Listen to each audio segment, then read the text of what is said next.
Hi friends, welcome to Uma TNPS Max. நான் உங்கள் உமா. இந்த வீடியோ பதில் நம்ம என்ன பார்க்க போறோம் அப்படின்னா 12th புக்ல லெசன் 5 பாத்தீங்க அப்படின்னா பணவியல் பொருளியல் அப்படின்னு இருக்கும். ஓகேங்களா? ஸோ 12th எக்கனாமிக்ஸ் புக்ல லெசன் 5 பணவியல் பொருளியல் தான் இன்னைக்கு நம்ம ஃபுல்லாவே பார்க்க போறோம். ஸோ இந்த ஒரு யூனிட் ஃபுல் அண்ட் ஃபுல் இந்த ஒரு வீடியோ ஃபுல்லாவே நம்ம கம்ப்ளீட் பண்ணிடுவோம். ஸோ ஃபுல் அண்ட் ஃபுல் வீடியோவை ஸ்கிப் பண்ணாம கடைசி வரைக்கும் பாருங்க. அப்பதான் இந்த வீடியோல என்னென்ன இன்ஃபர்மேஷன்லாம் சொல்லியிருக்காங்க அப்படிங்கிறது உங்களுக்கு தெளிவா தெரியும்.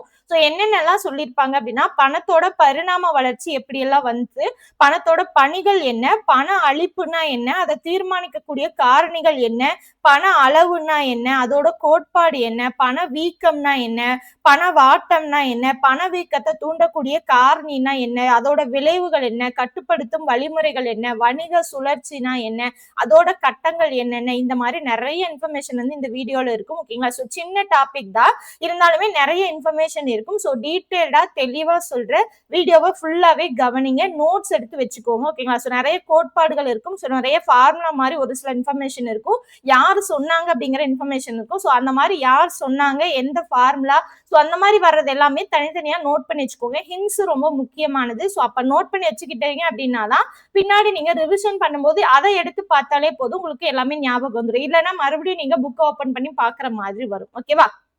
பணம்னா என்ன, பணத்தோட பரிணாம வளர்ச்சி எப்படி எல்லாம் இருந்தது அப்படிங்கறத நம்ம ஆல்ரெடி கிளாஸ்ல பார்த்தாச்சு. ஓகேங்களா? ஸோ 8th ஸ்டாண்டர்ட் லெசன் 1லயும் 9th ஸ்டாண்டர்ட் லெசன் 3லயும் உங்களுக்கு எக்கனாமிக்ஸ்ல இருக்கும். ஓகேவா? ஸோ அதை ஃபுல்லாவே நம்ம டீட்டெயில்டா அந்த ஸ்டாண்டர்ட்ல இருக்கக்கூடிய ஃபுல் அண்ட் ஃபுல் டீட்டெயில்ஸ் எல்லாமே தெளிவா பார்த்தாச்சு.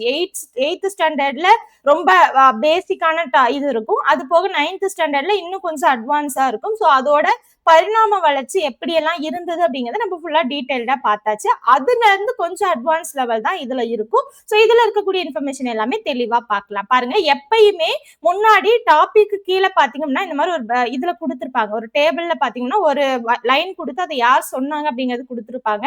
அந்த லைன் ரொம்ப முக்கியமானது, அது யார் சொன்னாங்க அப்படிங்கிறது ரொம்ப முக்கியமானது. அந்த மாதிரி இருந்ததுன்னா நோட் பண்ணி வச்சுக்கோங்க. ஓகேவா? சோ பணவீக்கம் சட்டப்பூர்வமற்ற வரி விதிப்பு அப்படின்னு யார் சொன்னாங்க அப்படின்னா மில்டன் பிரெட்மன் அப்படிங்கிறவர் சொன்னார். ஓகேவா? சோ பணவீக்கம் சட்டப்பூர்வமற்ற வரி விதிப்பு அப்படின்னு மில்டன் பிரெட்மன் சொன்னாரு. சோ இதோட அறிமுகம் கொடுத்திருப்பாங்க. சோ பணம் அப்படிங்கிறது பாத்தீங்க அப்படின்னா பொருளியலோட ஒரு அதிகாரமா ஒரு பகுதியா பாத்தீங்க அப்படின்னா பணவியல் பொருளியல் அப்படிங்கிறது ஒரு வந்து இந்த பாடத்துல சேர்த்திருப்பாங்க. ஓகேங்களா? சோ அதுல பணம்னா என்ன, அதோட பணிகள் பாத்தீங்க அப்படின்னா பரிவர்த்தனை. சோ ரொம்ப முக்கியமானது பாத்தீங்க அப்படின்னா பணத்தோட யூஸ் அப்படிங்கிறது பரிவர்த்தனைக்காக பயன்படுறதா இல்லையா? பரிவர்த்தனைனா என்ன, வாங்குறது கொடுக்கறது. அப்ப பணத்தை கொடுத்து ஒரு பொருளை வாங்குறதும் பணத்தை கொடுத்து ஒரு பொருளை விற்கிறதும் என்னது, பரிவர்த்தனை அப்படின்னு சொல்லுவோம். அதுக்கப்புறம் மதிப்புகளோட இருப்பு வைத்தல். சோ பணத்தை வந்து இருப்பு வைக்கிறது, எதிர்கால தேவைக்காக நம்ம என்ன பண்ணுவோம், இருப்பு வைப்போம் இல்லையா? சோ அதை பத்தினது சொல்றது. அதுக்கப்புறம் மதிப்பீட்டு அலகு, இதை பத்தின பகுப்பாய்வு பாத்தீங்க அப்படின்னா இதை பத்தின பகுப்பாய்வு செய்யறது, கட்டமைக்கிறது, இது எல்லாத்தையும் தான் இந்த பணவியல் பொருளியல் அப்படிங்கிறது சொல்லும். ஓகேவா? சோ அதுக்கப்புறம் இது பணத்தை நிர்வகிக்கும் நிறுவனங்கள் இருக்கு இல்லையா? சோ அதை பத்தின இன்ஃபர்மேஷன் எல்லாமே இந்த டாபிக்ல இருக்கும் அப்படிங்கறத எப்பயுமே ஒரு யூனிட் வருது அப்படின்னா அந்த யூனிட்ல அறிமுகம் அப்படின்னு கொடுத்து அதுல ஸ்டார்டிங்ல சொல்லிடுவாங்க. சோ இப்ப பணத்துக்கு வரலாம். பணம் அப்படிங்கிற சொல், சோ பாருங்க, பண்டங்கள் பணிகளை வாங்குவதற்கும் கடன்களை திரும்ப செலுத்துவதற்கும் பொதுவாக ஏற்றுக்கொள்ளப்படும் ஒரு இடையீட்டு கருவி. சோ இதுதான் ரொம்ப முக்கியமானது. அப்ப பணம் அப்படிங்கிறது ஒரு இடையீட்டு கருவி, அதாவது பண்டங்கள் பணிகளை வாங்குறோம் இல்லையா? சோ அந்த வாங்குதற்கு ஒரு பொதுவா எல்லாராலையுமே ஏற்றுக்கொள்ளப்பட்ட ஒரு இடையீட்டு கருவி தான் பாத்தீங்க அப்படின்னா பணம் அப்படின்னு சொல்றோம் இல்லையா? சோ ஏன்னா அந்த பணம் அப்படின்னு எல்லாருமே ஏத்துக்கிட்டு இருப்பாங்க. அந்த மாதிரி இருக்கக்கூடிய அந்த மாதிரி இருக்கக்கூடியதான் நம்ம என்ன சொல்லுவோம், பணம் அப்படின்னு சொல்லுவோம். சோ அந்த வேல்யூஸை இடையீட்டு கருவி அப்படின்னு சொல்றாங்க. ஓகேவா? பொது இடையீட்டு கருவி என்பது மேற்கண்ட பரிமாணங்களில் அனைவராலும் தயக்கமின்றி பொதுவாக ஏற்றுக்கொள்ளப்படும் ஒன்றாகும். சோ பொது இடையீட்டு கருவி அப்படின்னா எல்லாராலையுமே அதை ஏற்றுக்கொள்ளப்படும். சோ பணம் அப்படின்னு எல்லாருமே அதை ஏத்துக்கிட்டாங்க. ஓகேவா? உலக நாடுகளில் அண்மை காலமாக கடனின் முக்கியத்துவம் அதிகரித்து வருகிறது. சோ கடன் அப்படிங்கிறது ரொம்ப முக்கியத்துவம் வாய்ந்ததா வந்துட்டு இருக்கு இல்லையா? சோ ஃபார் எக்ஸாம்பிள் சொல்லணும்னா இப்ப எதுக்கு எடுத்தாலும் இஎம்ஐ தான். எந்த ஒரு பொருள் எடுத்தாலும் இஎம்ஐ தான். ஓகேவா? சோ இப்ப ரீசெண்டா பாத்தீங்க அப்படின்னா டைல்ஸுக்கு இஎம்ஐ, கருத்தரித்தலுக்கு இஎம்ஐ. சோ எந்த ஒரு பொருள் எது நீங்க வாங்குங்க உடனே இஎம்ஐ இஎம்ஐ இஎம்ஐ. இஎம்ஐனா என்ன? அதுவும் ஒரு கடன் தான் இல்லையா? அப்ப கடனுக்கு முக்கியத்துவம் அளித்து எல்லாமே வந்துட்டு இருக்கு. அது ஒரு ஆடம்பரத்துக்கு என்ன ஆகுது? வழிவகுக்குது. சோ அது வந்து பணவீக்கத்துக்கு வழிவகுக்குது. ஓகேவா? அதை பத்தி நம்ம பின்னாடி டீட்டெயில்டா பார்ப்போம். இருந்தாலுமே எதுக்காக அந்த கடன் அப்படிங்கிறது வருது அப்படிங்கறது பாருங்க. அடுத்து காசோலைகள், மாற்று சீட்டுகள் முதலான கடன் கருவிகள் அதற்காக பெருமளவில் பயன்படுத்தப்பட்டு வருகின்றன. இருந்த போதிலும் பணமே அனைத்து கடன்களுக்கான அடிப்படை என்பதை நாம் நினைவில் கொள்ள வேண்டும். சோ எப்படி என்ன வேணா இருக்கட்டுமே, நம்ம இப்போ வந்து கடன் ஒண்ணு வாங்குறோம் அப்படின்னா நம்ம எதை மதிப்பு வச்சுதான் சொல்லுவோம்? அமௌண்ட்டை மதிப்பு வச்சுதான் சொல்லுவோம். நான் ஒரு 10,000 கடன் வாங்கியிருக்கேன், நான் 10,000 ஒரு கடன் வச்சிருக்கேன், இல்ல 1,00,000 கடன் வச்சிருக்கேன், எனக்கு 1,00,000 கடன் இருக்கு அப்படின்னா நம்ம எதோட மதிப்பை வச்சுதான் சொல்லுவோம்? அந்த பணத்தோட மதிப்பை வச்சுதான் சொல்லுவோம். ஓகேவா? சோ அப்ப ரொம்ப ரொம்ப முக்கியமானது, ரொம்ப ரொம்ப அடிப்படையானது அப்படிங்கிறது பணம் அப்படிங்கிறது தான். ஓகேவா? அதை தான் சொல்லியிருப்பாங்க. அடுத்து பணத்தின் இலக்கணங்கள் 2 பேர் சொல்லியிருப்பாங்க. ஓகேவா? சோ வாக்கர், கிரௌதர் அப்படிங்கிற 2 பேர் வந்து பொருளியல் அறிஞர்கள் ஒவ்வொருத்தவங்களும் ஒவ்வொரு மாதிரி சொல்லியிருப்பாங்க. இங்க யாரு கொடுத்திருப்பாங்கன்னா 2 பேர் கொடுத்திருப்பாங்க, வாக்கர், கிரௌதர். வாக்கர் என்ன சொல்லியிருப்பாரு அப்படின்னா, பணம் எதை செய்கிறதோ அதுவே பணம். ஓகேவா? சோ என்ன சொல்றாரு? பணம் எதை செய்கிறதோ அதுவே பணம். ஓகேவா? சோ நீ எதை தேடுகிறாயோ அது உன்னை தேடுகிறது அப்படிங்கிற மாதிரி. ஓகேவா? பணம் எதை செய்கிறதோ அதுவே பணம் அப்படின்னு யார் சொன்னா? வாக்கர் சொன்னாரு. இதுவே வந்து கிரௌதர் என்ன சொன்னாரு அப்படின்னா, பரிவர்த்தனைகளில் பொது ஏற்பு தன்மை கொண்ட ஒரு இடையீட்டு கருவியாகவும் மதிப்பளவை, மதிப்பினை இருப்பு வைத்தல் ஆகியவற்றினை செய்யும் ஒன்றாகவும் இருப்பது பணம் அப்படின்னு கிரௌதர் சொல்றாரு. ஓகேவா? பரிவர்த்தனைகளில் பொது ஏற்பு தன்மை கொண்ட ஒரு இடையீட்டு கருவியாகும். சோ பரிவர்த்தனையில ஒரு இடையீட்டு கருவியாகவும் மதிப்பளவை, மதிப்பு இருக்கு இல்லையா, அந்த மதிப்பினை இருப்பு வைக்கிறதுக்கும் ஒண்ணு வந்து நம்ம வச்சிருக்கோம் அப்படின்னா அதை வந்து பணம் அப்படின்னு சொல்றாரு. அப்ப இருப்பு வைத்தல்னா என்ன? ஒரு ஸ்டாக் வைக்கிற மாதிரி. ஓகேவா? எதிர்கால தேவைக்காக ஒரு ஸ்டாக் வைக்கிறது. சோ பண்டமாற்று முறையில பாத்தீங்க அப்படின்னா ஸ்டார்டிங் பழங்கால முறையில முதல் வந்தது என்னது? பண்டமாற்று முறை தான் இல்லையா? நம்ம அதை ஆல்ரெடி பார்த்தது தான் இல்லையா? சோ பண்டமாற்று முறையில இருப்பு வைத்தல் அப்படிங்கிறது ரொம்ப சிக்கலா இருந்தது. ஏன் அப்படின்னா ஒரு சில பொருட்கள் எல்லாமே இருப்பு வச்சு அப்படின்னா அது அழுகிரும், இல்ல கெட்டுரும், இல்ல வீணா போயிரும் இல்லையா? சோ அப்ப அந்த மாதிரி பொருட்களை நம்மளால அந்த மாதிரி இருப்பு வைக்க முடியாது. ஆனா பணத்தை நம்ம இருப்பு வைக்கலாம், எதிர்கால தேவைக்காக நம்ம பயன்படுத்தலாம். அந்த பொருட்களை நம்மளால இருப்பு வைக்க முடியாது. அப்ப இடையீட்டு கருவியா ஒரு பொருளை வாங்குறதுக்கு விற்கிறதுக்கு இடையீட்டு கருவியாவும் அதுக்கப்புறம் நம்ம வந்து இருப்பு வைக்கிறதுக்கும் பயன்படுத்துறோம் இல்லையா? அததான் என்ன சொல்றாரு? பணம் அப்படின்னு யார் சொல்றா? கிரௌதர் சொல்றாரு. ஓகேவா? அடுத்து ஒரு பரிமாற்ற சாதனமாக பொதுவாக ஏற்றுக்கொள்ளப்படும் எதுவும் பணமாக இருக்கலாம். அதே நேரத்தில் அது மதிப்பின் அளவையாகவும் மதிப்பின் நிலைக்கலனாகவும் இருக்கிறது அப்படின்னு யார் சொன்னா? கிரௌதர் சொன்னாரு. சோ இதுதான் ரொம்ப முக்கியமான மேட்டர். ஓகேவா? ரொம்ப ரொம்ப சிம்பிளா 2 பேர் சொன்னதை கொடுத்திருப்பாங்க. அடுத்து பணத்தின் படிநிலை வளர்ச்சி. சோ பண்டமாற்று முறை ஸ்டார்டிங் வந்தது பண்டமாற்று முறை தான் இல்லையா? இதை பத்தி டீடைல்டா நம்ம 2 வீடியோல ஆல்ரெடி நம்ம பார்த்தாச்சு. ஆல்ரெடி பார்க்காதவங்க பார்த்துருங்க. ஓகேங்களா? சோ 8th ஸ்டாண்டர்ட்ல இருக்கக்கூடிய பணம் பத்தின அந்த டாபிக்கும் 9th ஸ்டாண்டர்ட்ல இருக்கக்கூடிய பணம் பத்தின டாபிக்கும் நம்ம ஆல்ரெடி நடத்தியாச்சு. சோ டீடைல்டா இருக்கும், தெளிவா பார்த்துருங்க. இதுல இருக்கிறது மட்டும் நம்ம பார்த்துருவோம். ஓகேவா? சோ பாருங்க, பணத்தினை ஒரு பரிமாற்று கருவியாக அறிமுகப்படுத்தியது மனித குலத்தின் கண்டுபிடிப்புகளுள் உயரிய ஒன்றாகும். சோ பணம் அப்படிங்கறத கண்டுபிடிச்சது மிகப்பெரிய ஒண்ணு. பணம் அறிமுகமாவதற்கு முன் பண்டங்களையும் பணிகளையும் நேரடியாக பரிமாறிக்கொள்ளும் பண்டமாற்று முறை நடைமுறையில் இருந்தது. சோ பண்டங்களை பரிமாறக்கூடிய அந்த பண்டமாற்று முறைதான் இருந்தது. இருந்தாலுமே அது என்ன ஆச்சு? பல விஷயங்களால அது வந்து என்னாச்சு? பல சிக்கல்கள் எழுந்தது. அதனால என்ன பண்ணாங்கன்னா அதை வந்து அதுக்கப்புறம் தான் உலோக பணம், அதுக்கப்புறம் காகித பணம், இந்த மாதிரி ஒவ்வொன்றா கொண்டு வந்தாங்க இல்லையா? அதைதான் சொல்லியிருப்பாங்க. ஓகேவா? பிறரிடம் உள்ள தங்களுக்கு தேவையான பண்டங்களை அல்லது பணிகளை பெரும் பொருட்டு தங்களிடம் உள்ள பண்டங்களை அல்லது பணிகளை மாற்றாக வழங்குவது பண்டமாற்று முறை. சோ என்கிட்ட வந்து அரிசி இருக்கு, உன்கிட்ட உப்பு இருக்கு அப்படின்னா நான் அரிசியை கொடுத்துட்டு உப்பை வாங்கிக்கிறேன் அப்படிங்கிற மாதிரி. ஓகேவா? சோ ஒரு பண்டத்தை கொடுத்துட்டு இன்னொரு பண்டத்தை வாங்கிக்கிறேன் அப்படிங்கிற மாதிரி வர்றது. சோ இதுவே பாத்தீங்க அப்படின்னா அதே மாதிரி பண்டங்கள் வந்து நிறைய இருக்கு அப்படின்னு வந்தாலுமே ஒரு சில பண்டங்களை பாத்தீங்க அப்படின்னா பணமா அவங்க வந்து நிராகரிச்சு அந்த இதை வந்து பொதுவா வச்சு இது பண்ணாங்க. அதாவது வந்து உரோமம், அதுக்கப்புறம் பாத்தீங்கன்னா விலங்குகளோட தோல், அரிசி, இந்த மாதிரி ஜென்ரலா இருக்கக்கூடியதை வந்து பொதுவா இருக்கக்கூடியத பண்ட பணமா வச்சு அதை வச்சு பயந்துகிட்டு இருந்தாங்க. ஓகேவா? சோ அதை தான் இங்க கொடுத்துருப்பாங்க பாருங்க. சோ விலங்கின் தோல், உரோமம், உப்பு, அரிசி, கோதுமை, பாத்திரங்கள், ஆயுதங்கள் ஆகிய பொருட்கள் பணமாக பயன்படுத்தப்பட்டு வந்தன. இவ்வாறு பண்டங்களுக்கு பண்டங்களை மாற்றிக்கொள்ளும் முறையே பண்டமாற்று முறை. சோ ஒரு பண்டத்துக்கு இன்னொரு பண்டத்தை மாத்திக்கூடிய அந்த முறைதான் என்ன சொன்னாங்க, பண்டமாற்று முறை அப்படின்னு சொன்னாங்க. சோ இதுதான் ரொம்ப முக்கியம். ஏன்னா இதுக்கு முன்னாடி படிச்ச இதெல்லாமே நம்ம ஆல்ரெடி படிச்சதுதான். இதுதான் நம்ம புதுசா பாக்குறோம். பாருங்க, மெசபடோமியோ, ஓகேவா, பழங்குடியினரால் பண்டமாற்று முறை பயன்படுத்தப்பட்டது. அதுக்கு முன்னாடி பண்டமாற்று முறையின் வரலாறு 6000 பிசியில் துவங்கியது. சோ எப்ப துவங்கியது, 6000 பிசியில பண்டமாற்று முறை துவங்கியது. சோ இந்த பண்டமாற்று முறை பயன்படுத்தியது யாரு அப்படின்னா, அப்ப எல்லாமே பழங்குடியினர் தான் இல்லையா, அப்ப மெசபடோமியோ அப்படிங்கிற பழங்குடியினரால் பண்டமாற்று முறை பயன்படுத்தப்பட்டது. அது போக பொனீசியர்கள் இருக்காங்க இல்லையா, சோ அவங்க கடல் கடந்து பல்வேறு நகரங்களில் இம்முறை பயன்படுத்தப்பட்டது. சோ அவங்க பொனீசியர்களால் கடல் கடந்து பல்வேறு நகரங்களில் இம்முறை பயன்படுத்தப்பட்டது.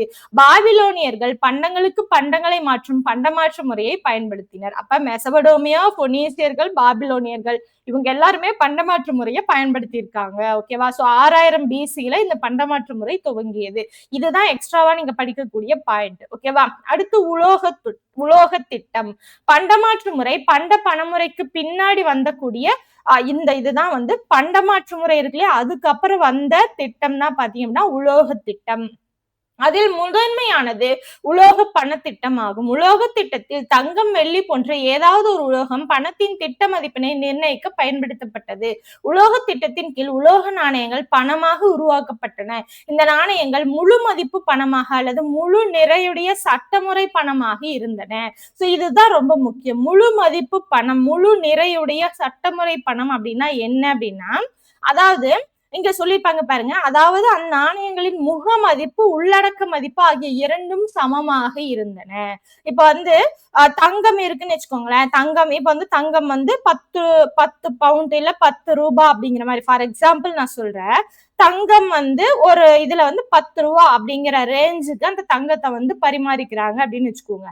அந்த தங்கத்தை உருக்கி அத வந்து தங்கமா வந்து கால்குலேட் பண்ணாலும் அது 10 ரூபாய்க்கு போற மாதிரி. ஓகேவா, சோ அந்த அமௌண்டா அதை பார்த்தாலும் வரக்கூடிய அந்த வேல்யூவும், அதை உருக்கி அந்த தங்கமா பார்த்தாலும் வரக்கூடிய வேல்யூவும் ஈக்குவலா இருந்தது. அதான் என்ன சொல்றாங்க, முழு மதிப்பு பணம் அல்லது முழு நிறையுடைய சட்டமுறை பணம் அப்படின்னு சொன்னாங்க. ஓகேவா, அதை காயினா பார்த்தாலும் ஒரே வேல்யூ தான். அந்த காயினா பார்த்தா என்ன வேல்யூ இருக்கோ அதுவேதான் அதை உருக்கி தங்கமாவோ இல்ல வெள்ளி நாணயத்தை வெள்ளியாவோ பார்த்தோம் அப்படின்னா அந்த வேல்யூ என்ன வருதோ அது ரெண்டும் ஈக்குவல் அப்படின்னு சொல்றாரு. ஓகேவா, சோ அததான் பாத்தீங்க அப்படின்னா இந்த இடத்துல சொல்லியிருப்பாங்க. புரியுதுங்களா தெளிவா? சோ அதுதான் முழு மதிப்பு பணம் அப்படின்னு சொல்றாங்க. அடுத்து பொன் திட்டம். பொன் திட்டத்தின் கீழ் ஒரு பணத்தின் அலகு ஒரு குறிப்பிட்ட இடையிலான பொன் அளவினால் வரையறுக்கப்படுகிறது.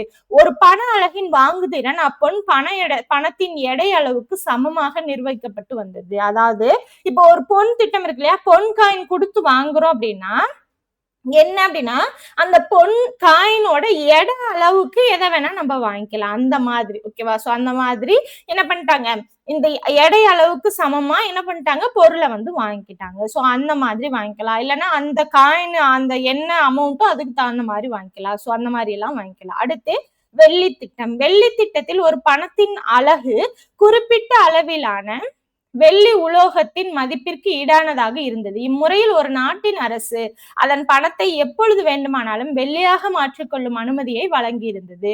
சோ வெள்ளி திட்டம் பாத்தீங்க அப்படின்னா, இப்ப வெள்ளி இருக்கு இல்லையா, வெள்ளி வந்து அந்த காயினா நீங்க யூஸ் பண்ணிக்கலாம், இல்ல எனக்கு காயினா வேணாம் அப்படின்னா அதை உருக்கி நீங்க வெள்ளியாவும் யூஸ் பண்ணிக்கலாம். ஓகேவா, இல்ல நீங்க அந்த காயினுக்கு பதிலாக அதை நீங்க வெள்ளினே கொடுத்து யூஸ் பண்ணிக்கலாம். இப்போ பணம் இருக்கு இல்லையா, இந்த பண இழப்பு இது நடந்தது இல்லையா, சோ 500 ரூபாய் 1000 எல்லாம் செல்லாது அப்படின்னு சொன்னாங்க இல்லையா, சோ வேகமா பேங்க்ல கொண்டு போய் டெபாசிட் பண்றது, அந்த இதுல ஏடிஎம் மிஷின்ல கொண்டு போய் டெபாசிட் பண்றது, இந்த மாதிரி எல்லாம் பண்ணாங்க இல்லையா. சோ அதுக்கப்புறம் அது வந்து அந்த செல்லாதுதான் இல்லையா, வெறும் பேப்பர் தான், வெறும் குப்பை தான், இந்த மாதிரிதான் இருந்தது இல்லையா பேப்பர். அந்த 500 1000 அப்படிங்கிறது அவங்க குறிப்பிட்ட நாள் கொடுத்ததுக்கு அப்புறம் அதுக்கப்புறம் அதை நம்ம மாத்தல அப்படின்னா அது வெறும் செல்லாத குப்பை தான். ஆனா இங்க என்ன சொல்றாங்க அப்படின்னா, வெள்ளி நாணயத்தை என்ன பண்ணிக்கலாம், அவங்க செல்லாதுன்னு சொன்னாலும் சரி, இல்ல நீங்களே நான் இத காயினா உபயோகப்படுத்த விரும்பல அப்படின்னு நெனச்சாலும் சரி, அத நீங்க வெள்ளியா யூஸ் பண்ணிக்கலாம். ஓகேவா? அந்த மாரி சொல்லிட்டாங்க. ஓகேவா? அதையே தான் பொன் திட்டத்துக்கும் நீங்க பொண்ணுக்கும் அத நீங்க காயினா யூஸ் பண்ணாலும், பொன்னா யூஸ் பண்ணாலும் சேமா தான் மதிப்பு இருக்கும் அப்படின்னு சொன்னாங்க. இந்த இடத்துல நீங்க காயினா யூஸ் பண்ணிக்கலாம், இல்லன்னா வெள்ளியாவே அப்படியே யூஸ் பண்ணிக்கலாம் அப்படின்னு சொல்றாங்க. அடுத்து காகித பணத்திட்டம். காகித பணத்திட்டம் என்பது நாட்டின் கருவூலமோ மைய வங்கியோ இரண்டுமோ வரையறையற்ற சட்டமுறை பணமாக காகித பணத்தினை புழக்கத்திற்கு வழங்கும் ஓர் பணமுறையாகும். சோ அப்ப காகித பணத்திட்டம் அப்படிங்கிறது நாட்டோட கருவூலம் இல்ல மைய வங்கி இல்லைன்னா ரெண்டுமே சேர்ந்து அதை புழக்கத்துக்கு கொண்டு வர்றதுதான் பணமுறை. ஓகேவா? அதுதான் காகித பணமுறை. காகித பணமுறையில் பணத்திற்கு ஈடான மதிப்பினை உலோகமாக மாற்ற முடியாது. இதுதான் ரொம்ப முக்கியமானது. அப்ப இதுக்கு முன்னாடி இருந்ததை நம்ம உலோகமா மாத்திக்கலாம். வெள்ளியோ தங்கமோ அதை நம்ம என்ன பண்ணிக்கலாம், காயினா நான் யூஸ் பண்ண விரும்பலன்னா அதை உலோகமா மாத்தி நான் அதை வித்துக்கலாம். பட் இந்த இடத்துல பணத்தை நான் உலோகமா மாத்த முடியாது. பணம் முடிஞ்சதுன்னா அவ்வளவுதான். அதை உருக்கி என்னால வேற ஒரு இதா மாத்த முடியாது. ஓகேவா? அடுத்து காகித பணம் மதிப்பு நிர்ணயம் பொன் வெள்ளி முதலான உலோக மதிப்புகளை சார்ந்து இருப்பதில்லை. சோ அது பொன் வெள்ளி இதுக்கு இதோட மதிப்பை சார்ந்து இருந்ததா இல்ல. காகித பண திட்டமானது நிர்வகிக்கப்படும் காகித பண திட்டம் என்றும் அழைக்கப்படுகிறது. அப்ப காகித பண திட்டம் அப்படிங்கிறது நிர்வகிக்கப்படும் காகித பண திட்டம் அப்படின்னும் அழைக்கப்படுது. சோ எது எப்படி வேற பேர் சொல்றாங்க அப்படிங்கறத தெரிஞ்சு வச்சுக்கோங்க. அடுத்து விலைவாசியை நிலைப்படுத்தும் நோக்கில் புழக்கத்தில் உள்ள பண அளவினை நாட்டின் உச்சநிலை அதிகார அமைப்பான மைய வங்கி கட்டுப்படுத்துகிறது. சோ எது கட்டுப்படுத்துது? ஓகேவா? சோ அப்ப இந்த இடத்துல பண அளவை எது கட்டுப்படுத்துது? மைய வங்கி கட்டுப்படுத்துது. பண மதிப்பிற்கான அரசின் கட்டளையை தாங்கி வருவதால் காகித பண திட்டம் என்றும் கட்டளை பண திட்டம் என்றும் அழைக்கப்படுகிறது. சோ அப்ப பண மதிப்பிற்கான அரசின் கட்டளையை தாங்கி வருவதால இத காகித பண திட்டம் அப்படின்னு சொல்லலாம், இல்லைன்னா கட்டளை பண திட்டம் அப்படின்னு சொல்லலாம். அடுத்து நெகிழி பணம். நெகிழி பணம் அப்படின்னா அண்மையில் அறிமுகப்படுத்தப்பட்ட பணம் நெகிழி பணம். ஓகேவா? இது நிதி பொருட்களின் வரிசையில் மிக முக்கியத்துவம் வாய்ந்த தோற்றமாகும். நெகிழி பணம் நடைமுறையில் காகித பணத்திற்கு ஒரு மாற்று ஆகும். ஓகேவா? சோ ஸ்மார்ட் கார்டு, அதுக்கப்புறம் பாத்தீங்கன்னா டெபிட் கார்டு, கிரெடிட் கார்டு, இது எல்லாமே நெகிழி பணம். ஓகேவா? சோ நெகிழி பணம் பாத்தீங்கன்னா காகித பணத்திற்கு ஒரு மாற்றாக கொண்டு வரப்பட்டது. இது டிஜிட்டல் சொல்றோம் இல்லையா?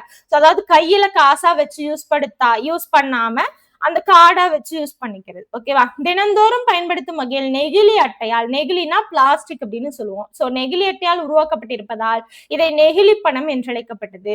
ரொக்க அட்டை, கடன் அட்டை, பற்று அட்டை, முன்கூட்டியே பணம் செலுத்தப்பட்ட அட்டை, வணிக நிறுவன அட்டை, அந்நிய செலாவணி அட்டை, சூட்டிகை அட்டை. சூட்டிகைனா ஸ்மார்ட் கார்டு. ஓகேவா? ஏன்னா நெகிழி பணம் பல்வேறு வடிவங்களில் வந்து கொண்டிருக்கிறது. அப்போ இன்னும் பிரசன்ட்ல இருந்துட்டு தான் இருக்கு இல்லையா? சோ இதுதான் இப்ப இருந்துகிட்டே இருக்கக்கூடிய அந்த இது நெகிழி பணம். அப்ப ரொக்க அட்டை, கடன் அட்டை, பற்று அட்டை, முன்கூட்டியே பணம் செலுத்தப்பட்ட அட்டை, வணிக நிறுவன அட்டை, அந்நிய செலாவணி அட்டை, சூட்டிகை அட்டை அப்படின்னு நிறைய வந்துகிட்டே இருக்கு.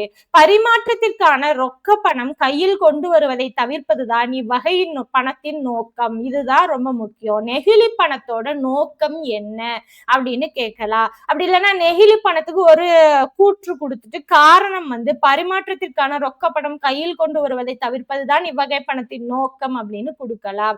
சோ கூற்று காரணமா கொடுக்கலாம், இல்ல கூற்றா கொடுத்து எந்த கூற்று தவறு சரிங்கிற மாதிரி கொடுக்கலாம். ஓகேவா? சோ என்ன மாதிரி வேணா கொடுக்கலாம். இந்த மாதிரி பாயிண்ட்ஸ் ரொம்ப முக்கியமானது.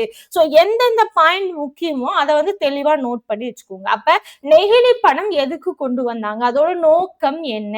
சோ பரிமாற்றத்துக்கு ரொக்க பணம் கையில கொண்டு வரதை தவிர்க்கிறதுக்காக தான் இந்த நெகிழி பணம் கொண்டு வந்தாங்க.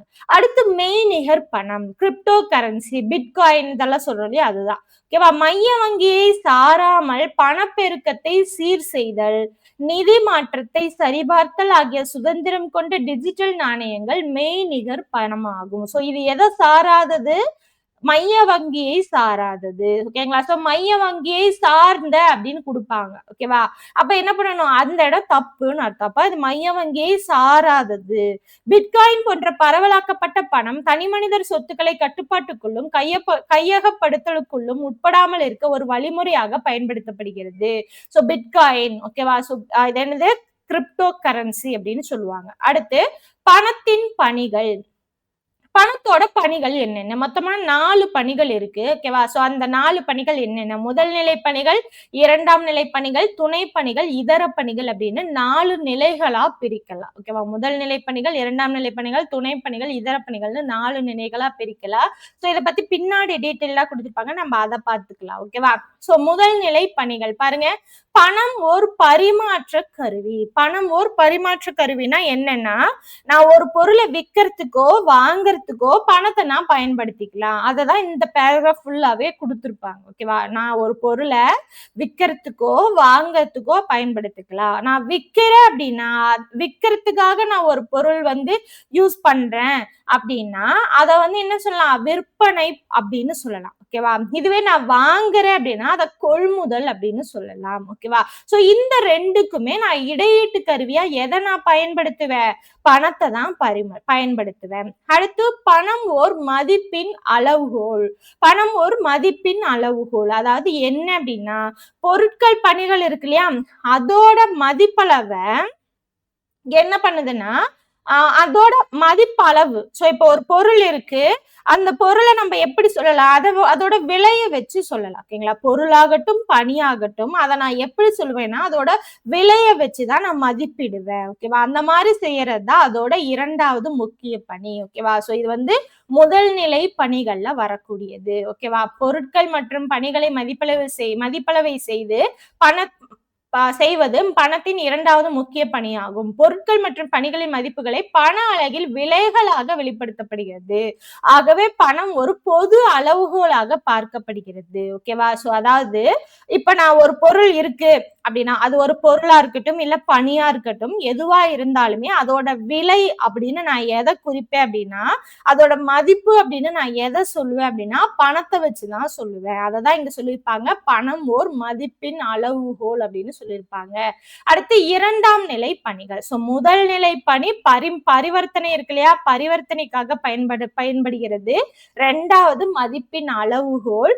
2ஆம் நிலை பணிகள் பாத்தீங்கன்னா பணம் ஒரு மதிப்பின் நிலைக்கலன். ஓகேவா? சோ இது என்ன அப்படின்னா சேமிச்சு வைக்கலாம். நான் எதிர்காலத்துக்காக அந்த பணத்தை நான் சேமிச்சு வைக்கல, நான் பண்டங்களை சேமிச்சு வைக்க முடியாது. ஏன்னா அது வந்து ஏதோ ஒரு வகையில அது வந்து அழிஞ்சிரும். ஆனா நான் என்ன பண்ணிக்கலாம், பணத்தை சேமிச்சு வைக்கலாம். அது வந்து நீர்மைத்தன்மை உடையது. நீர்மைத்தன்மைனா ஒரு இடத்துல நிக்காம அடுத்தடுத்து போய்கிட்டே இருக்கும் இல்லையா? சோ அப்ப அது நீர்மைத்தன்மை உடையது. அதை வந்து நான் என்னோட எதிர்கால தேவைக்காக நான் வந்து சேமிச்சு வச்சுக்கலாம். அது போக இங்க இடத்துல என்ன சொல்லியிருக்காங்கன்னா நிலைக்கலன் அப்படின்னு சொல்லியிருக்காங்க இல்லையா? சோ என்னோட பணத்தை நான் எப்படி வச்சுக்கலாம் அப்படின்னா சேமிச்சு வச்சுக்கலாம் அப்படின்னா ஒரு இடமாவோ இல்லைன்னா வந்து நகையாவோ இயந்திரமாவோ எப்படி வேணா, ஓகேவா, எந்த மாதிரி வேணா நான் காசை கொடுத்து அதை வாங்கி லேண்டாவோ வாங்கி வச்சுக்கலாம். இல்ல எனக்கு அதெல்லாம் வேணாம் அப்படின்னா எனக்கு தேவைப்படுற நேரத்துல அதெல்லாமே வித்து நான் பணமா வாங்கி வச்சுக்கலாம். ஓகேவா? சோ லேண்டு, அதுக்கப்புறம் பாத்தீங்கன்னா வீடு, இல்லைன்னா இயந்திரம், இல்லைன்னா நகை, இந்த மாதிரி நான் எதுவா வேணா பணத்தை கொடுத்து வாங்கி வச்சுக்கலாம். இல்ல எனக்கு தேவைப்படுற நேரத்துல அந்த இடத்தை எல்லாம் வித்துட்டு நான் காசா வாங்கி கூட வச்சுக்கலாம். இந்த மாதிரி இதுக்கு அது யூஸ் ஆகுது. அடுத்து பணம் வருங்கால செலுத்துதல்களுக்கான ஓர் அடிப்படை. நான் எதிர்காலத்துக்கு அதை சேமிச்சு வச்சுக்கலாம். எனக்கு எதிர்காலத்துக்கு ஏதாவது திடீர்னு தேவைப்படுது, ஏதாவது அவசர தேவை வருது, இல்ல எதிர்காலத்துக்கு என்னோட இப்ப நான் வயசாகுது, கடைசி காலத்துக்கு எனக்கு வேணும் அப்படின்னாலும் என்ன பண்ணிக்கலாம், நான் வந்து அதை சேமிச்சு வச்சுக்கலாம். இல்ல என்னோட குழந்தைங்களுக்கு நான் பின்னாடி வந்து அவங்களோட ஸ்டடீஸ்க்கு கல்யாணத்துக்கு இந்த மாதிரி நான் யூஸ் பண்ணணும் அப்படின்னாலும் என்ன பண்ணிக்கலாம், இப்ப நான் அதை சேமிச்சு வைக்கலாம். ஆனா பண்டங்களை என்னால அப்படி சேமிச்சு வைக்க முடியாது. ஓகேவா? சோ அப்ப அதுக்காக அது பயன்படுது. இதெல்லாமே 2ஆம் நிலை பணிகள். அடுத்து பணம் வாங்கும் திறனை மாற்றிக்கொள்ளும் ஒரு கருவி. ஓகேவா?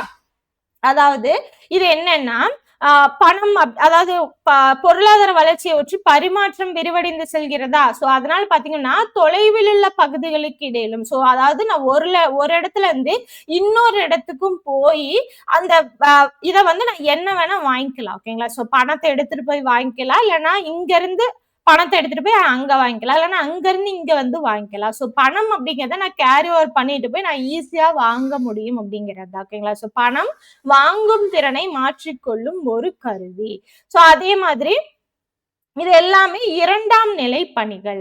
அடுத்து மூன்றாம் நிலை பணிகள். மூன்றாம் நிலை பணி என்ன? துணை பணி. சோ துணை பணி அப்படின்னா கடனுக்கான அடிப்படை.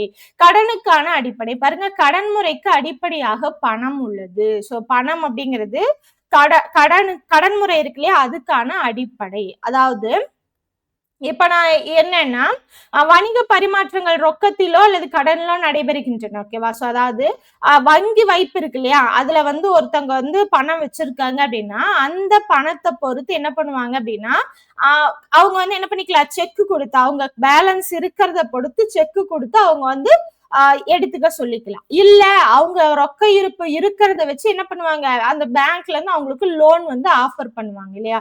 சோ அந்த மாதிரி ரொக்க பணத்தை வச்சுதான் என்ன பண்ணுவாங்க, கடனுக்கு அந்த அடிப்படையா என்ன பண்ணுவாங்க, கொடுப்பாங்க. அப்ப அவங்க பேங்க்ல இருக்க அந்த ரொக்க பணத்தை அடிப்படையா வச்சுதான் கொடுக்குறாங்க. அப்ப கடனுக்கு அடிப்படையா என்னதான் இருக்கு, பணம் தான் இருக்கு. அடுத்து பணம் பாத்தீங்க அப்படின்னா நாட்டு வருமான பங்கீட்டிற்கு உதவுகிறது. ஓகேவா? சோ அதாவது நாட்டு வருமானம் இருக்கு இல்லையா. சோ நாட்டு வருமானம் அப்படின்னா லாஸ்ட் கிளாஸ்ல நம்ம பார்த்தோம்.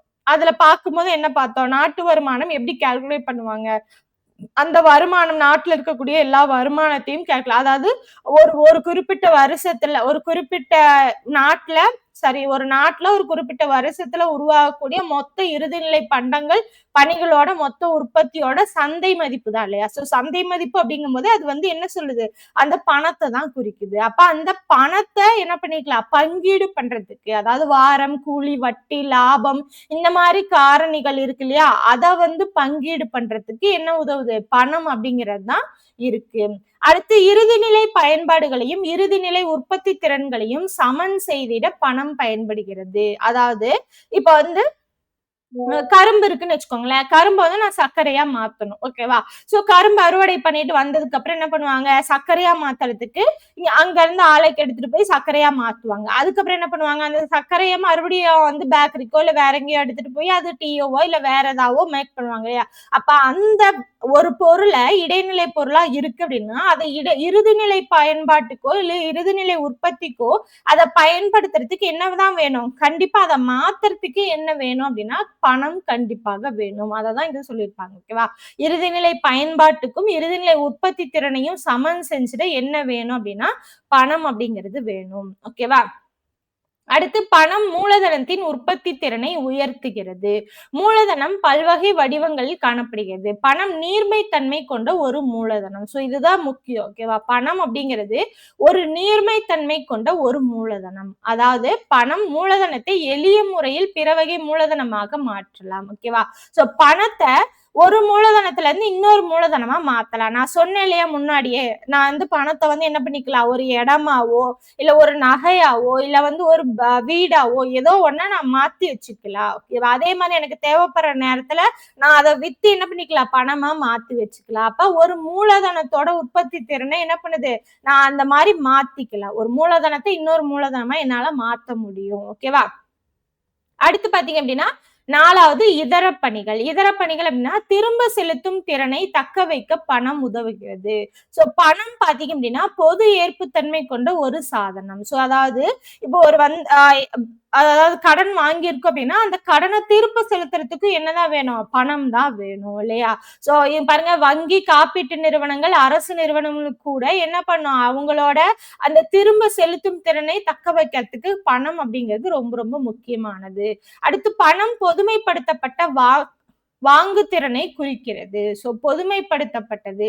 சோ பாருங்க, பணம் வாங்குதிறன் கொண்ட சாதனத்தை கொண்டு எதை வாங்குவதற்கு வேண்டுமானாலும் பயன்படுத்திக் கொள்ளலாம். சோ எதை வேணா வாங்குறதுக்கு என்ன பண்ணிக்கலாம், பணத்தை பயன்படுத்திக்கலாம். எந்த குறிப்பிட்ட நோக்கத்திற்காக அந்த பணம் எனும் வாங்குதிறன் சேமித்து வைக்கப்பட்டதோ அதை மட்டுமே வாங்க வேண்டும் என்ற அவசியம் கிடையாது. சோ இப்ப வந்து நான் ஒரு பொருள் வாங்குறதுக்காக இப்ப வந்து நான் ஒரு மிக்சி வாங்குறதுக்காக அந்த பொருளை அந்த அமௌண்ட் சேமிச்சு வச்சுட்டு இருக்கேன்னு வச்சுக்கோங்களேன். ஏதோ ஒரு எமர்ஜென்சி வந்துருச்சு, அப்ப நான் என்ன பண்றேன், அந்த அமௌண்ட்டை தூக்கி இதுக்கு நான் செலவு பண்ணிட்டேன் அப்படின்னா என்ன பண்ணிக்கலாம், நான் செலவு பண்ணிக்கலாம். இதுக்கே இந்த மிக்சிக்கே நான் வந்து அதை செலவு பண்ணணுங்கிற அவசியம் கிடையாது. ஓகேவா? சோ நான் ஒண்ணுக்கு செலவு பண்ணணும் நான் வச்சிட்டு இருக்கேன் அப்படின்னா அதுக்கே பண்ணணுங்கிற அவசியம் கிடையாது. நான் இன்னொன்னுக்கும் எடுத்து அதை செலவு பண்ணிக்கலாம். ஓகேவா? அடுத்து பணம் மூலதனத்திற்கு நீர்மை தன்மையை தருகிறது. பாருங்க, பணம் என்பது நீர்மைத்தன்மை கொண்ட ஒரு மூலதனமாகும். இதன் துணையுடன் அனைத்து இடுபொருட்களையும் வாங்குவதன் மூலம் எந்த ஒரு செய்பொருளையும் உற்பத்தி செய்ய இயலும். சோ எந்த ஒரு பொருளையும் பணத்தின் மூலமா என்ன பண்ண முடியும்? உற்பத்தி செய்ய இயலும். சோ இது எல்லாமே பாத்தீங்கன்னா இதர பணிகள். அப்ப முதல் நிலை பணிகள், இரண்டாம் நிலை பணிகள், துணை பணிகள், இதர பணிகள் இது எல்லாமே பணத்தோட பணிகள். அடுத்து பாத்தீங்கன்னா பண அளிப்பு. பண அளிப்பு அப்படின்னா என்ன அப்படிங்கறத பாருங்க. இதுதான் பண அளிப்பு. ஒரு பொருளாதாரத்தில் உள்ள மொத்த பண அளவே பண அளிப்பு. அப்ப ஒரு பொருளாதாரத்துல இருக்கக்கூடிய மொத்த பண அளவை தான் என்ன சொல்றோம்?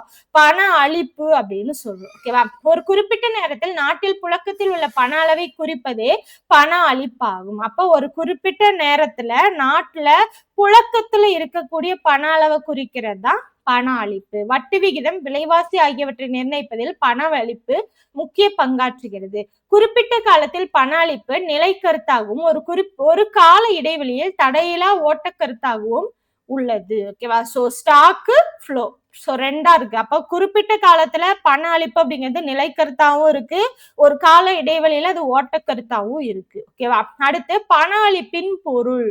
இந்தியாவில் காகித பணங்கள் இந்திய ரிசர்வ் வங்கியாலும் நாணயங்கள் மத்திய அரசின் நிதித்துறையாலும் வெளிப்படுகின்றன. சோ இது ரொம்ப முக்கியம். பாருங்க, இந்தியாவில் காகித பணங்கள் இந்திய ரிசர்வ் வங்கியாலும் நாணயங்கள் மத்திய அரசின் நிதித்துறையாலும் என்ன பண்ணுது? வெளியிடப்படுகிறது. இது தவிர பாத்தீங்கன்னா பொதுமக்களால் வங்கிகளில் வைக்கப்பட்டுள்ள பல்வேறு வித கணக்குகளில் உள்ள இருப்பு தொகைகளும் பணமாக கருதப்படுகின்றன. சோ அது மட்டும் இல்லாம வேற வேற பேங்க்ல மக்கள் வச்சிருக்கிறது என்ன பண்ணிருக்கலாம்? இருப்பு தொகையா நம்ம எடுத்துக்கலாம். அதையும் பணமா எடுத்துக்கலாம். ஓகேவா? சோ காகித பணங்கள் அதிகாரம் பெற்ற சட்டப்படியான செலாவணி ஆகும். பாருங்க, இந்திய ரிசர்வ் பேங்க் பொறுத்த வரைக்கும் பண அளிப்புல 4 வகை இருக்கு. ஓகேவா? 4 வகையா அளவீடு செய்யலாம். என்னென்ன அப்படின்னா M1, M2, M3, M4 இந்த 4 வகையா சொல்லலாம். இதுல M1, M2 அப்படிங்கிறது பாத்தீங்க அப்படின்னா என்ன சொல்லலாம்னா குறுகிய பணம் அப்படின்னு சொல்லலாம். M3, M4 பாத்தீங்க அப்படின்னா பரந்த நிலை பணம் அப்படின்னு சொல்லலாம். ஓகேவா? M1 அப்படின்னா என்னன்னா காகித பணம், நாணயங்கள் மற்றும் கேட்பு வைப்புகள் அப்படின்னு சொல்றாங்க. ஓகேவா? மொத்தமா இந்திய ரிசர்வ் வங்கியை பொறுத்த வரைக்கும் பண அளிப்புல 4 வகையான அளவீடுகள் இருக்கு. M1, M2, M3, M4. இதுல M1, M2 பாத்தீங்கன்னா குறுகிய பணம் அப்படின்னு சொல்லலாம். M3, M4 பாத்தீங்கன்னா பரந்த நிலை பணம் அப்படின்னு சொல்லலாம். இதுல M1 அப்படிங்கிறது காகித பணம், நாணயங்கள், கேட்பு வைப்புகள் அப்படின்னு சொல்றாங்க. M2 அப்படிங்கிறது இங்க இருக்கு இல்லையா? M1 கூட அஞ்சலக சேமிப்பு, வங்கியின் சேமிப்பு வைப்புகள் இதை சேர்த்தணும். அடுத்து M3 அப்படிங்கிறது M2 கூட அனைத்து வணிக வங்கிகளிலும் கூட்டுறவு வங்கிகளிலும் உள்ள கால வைப்புகள் அப்படின்னு சொல்றாங்க. அடுத்து M4 பாத்தீங்கன்னா M3 கூட அஞ்சலகத்தில் உள்ள அனைத்து வைப்புகள். ஓகேவா? சோ இது எல்லாத்தையும் சேர்த்தணும் அப்படின்னா M4. சோ அப்ப M2, M3, M4 வரும்போது முன்னாடி இருக்கிறது அப்படியே கூட்டிக்கிறாங்க. ஓகேவா? சோ M1 அப்படின்னா கையில் இருக்கக்கூடிய பணங்கள், காகித பணம், நாணயங்கள், கேட்பு வைப்புகள். M2 அப்படின்னா அஞ்சலகத்திலையும் வங்கியிலையும் சேமிச்சு வைக்கக்கூடிய பணங்கள். M3 அப்படின்னா எல்லா வணிக வங்கி, கூட்டுறவு வங்கி இருக்கு இல்லையா? அதுல வைக்கக்கூடிய கால வைப்புகள். M4 அப்படின்னா அஞ்சலகத்துல இருக்கக்கூடிய எல்லா வைப்புகளும் வரும். கூடவே அந்த M1, M2, M3 அப்படிங்கிறது ஜாயிண்ட் ஆயிக்கும். ஓகேவா?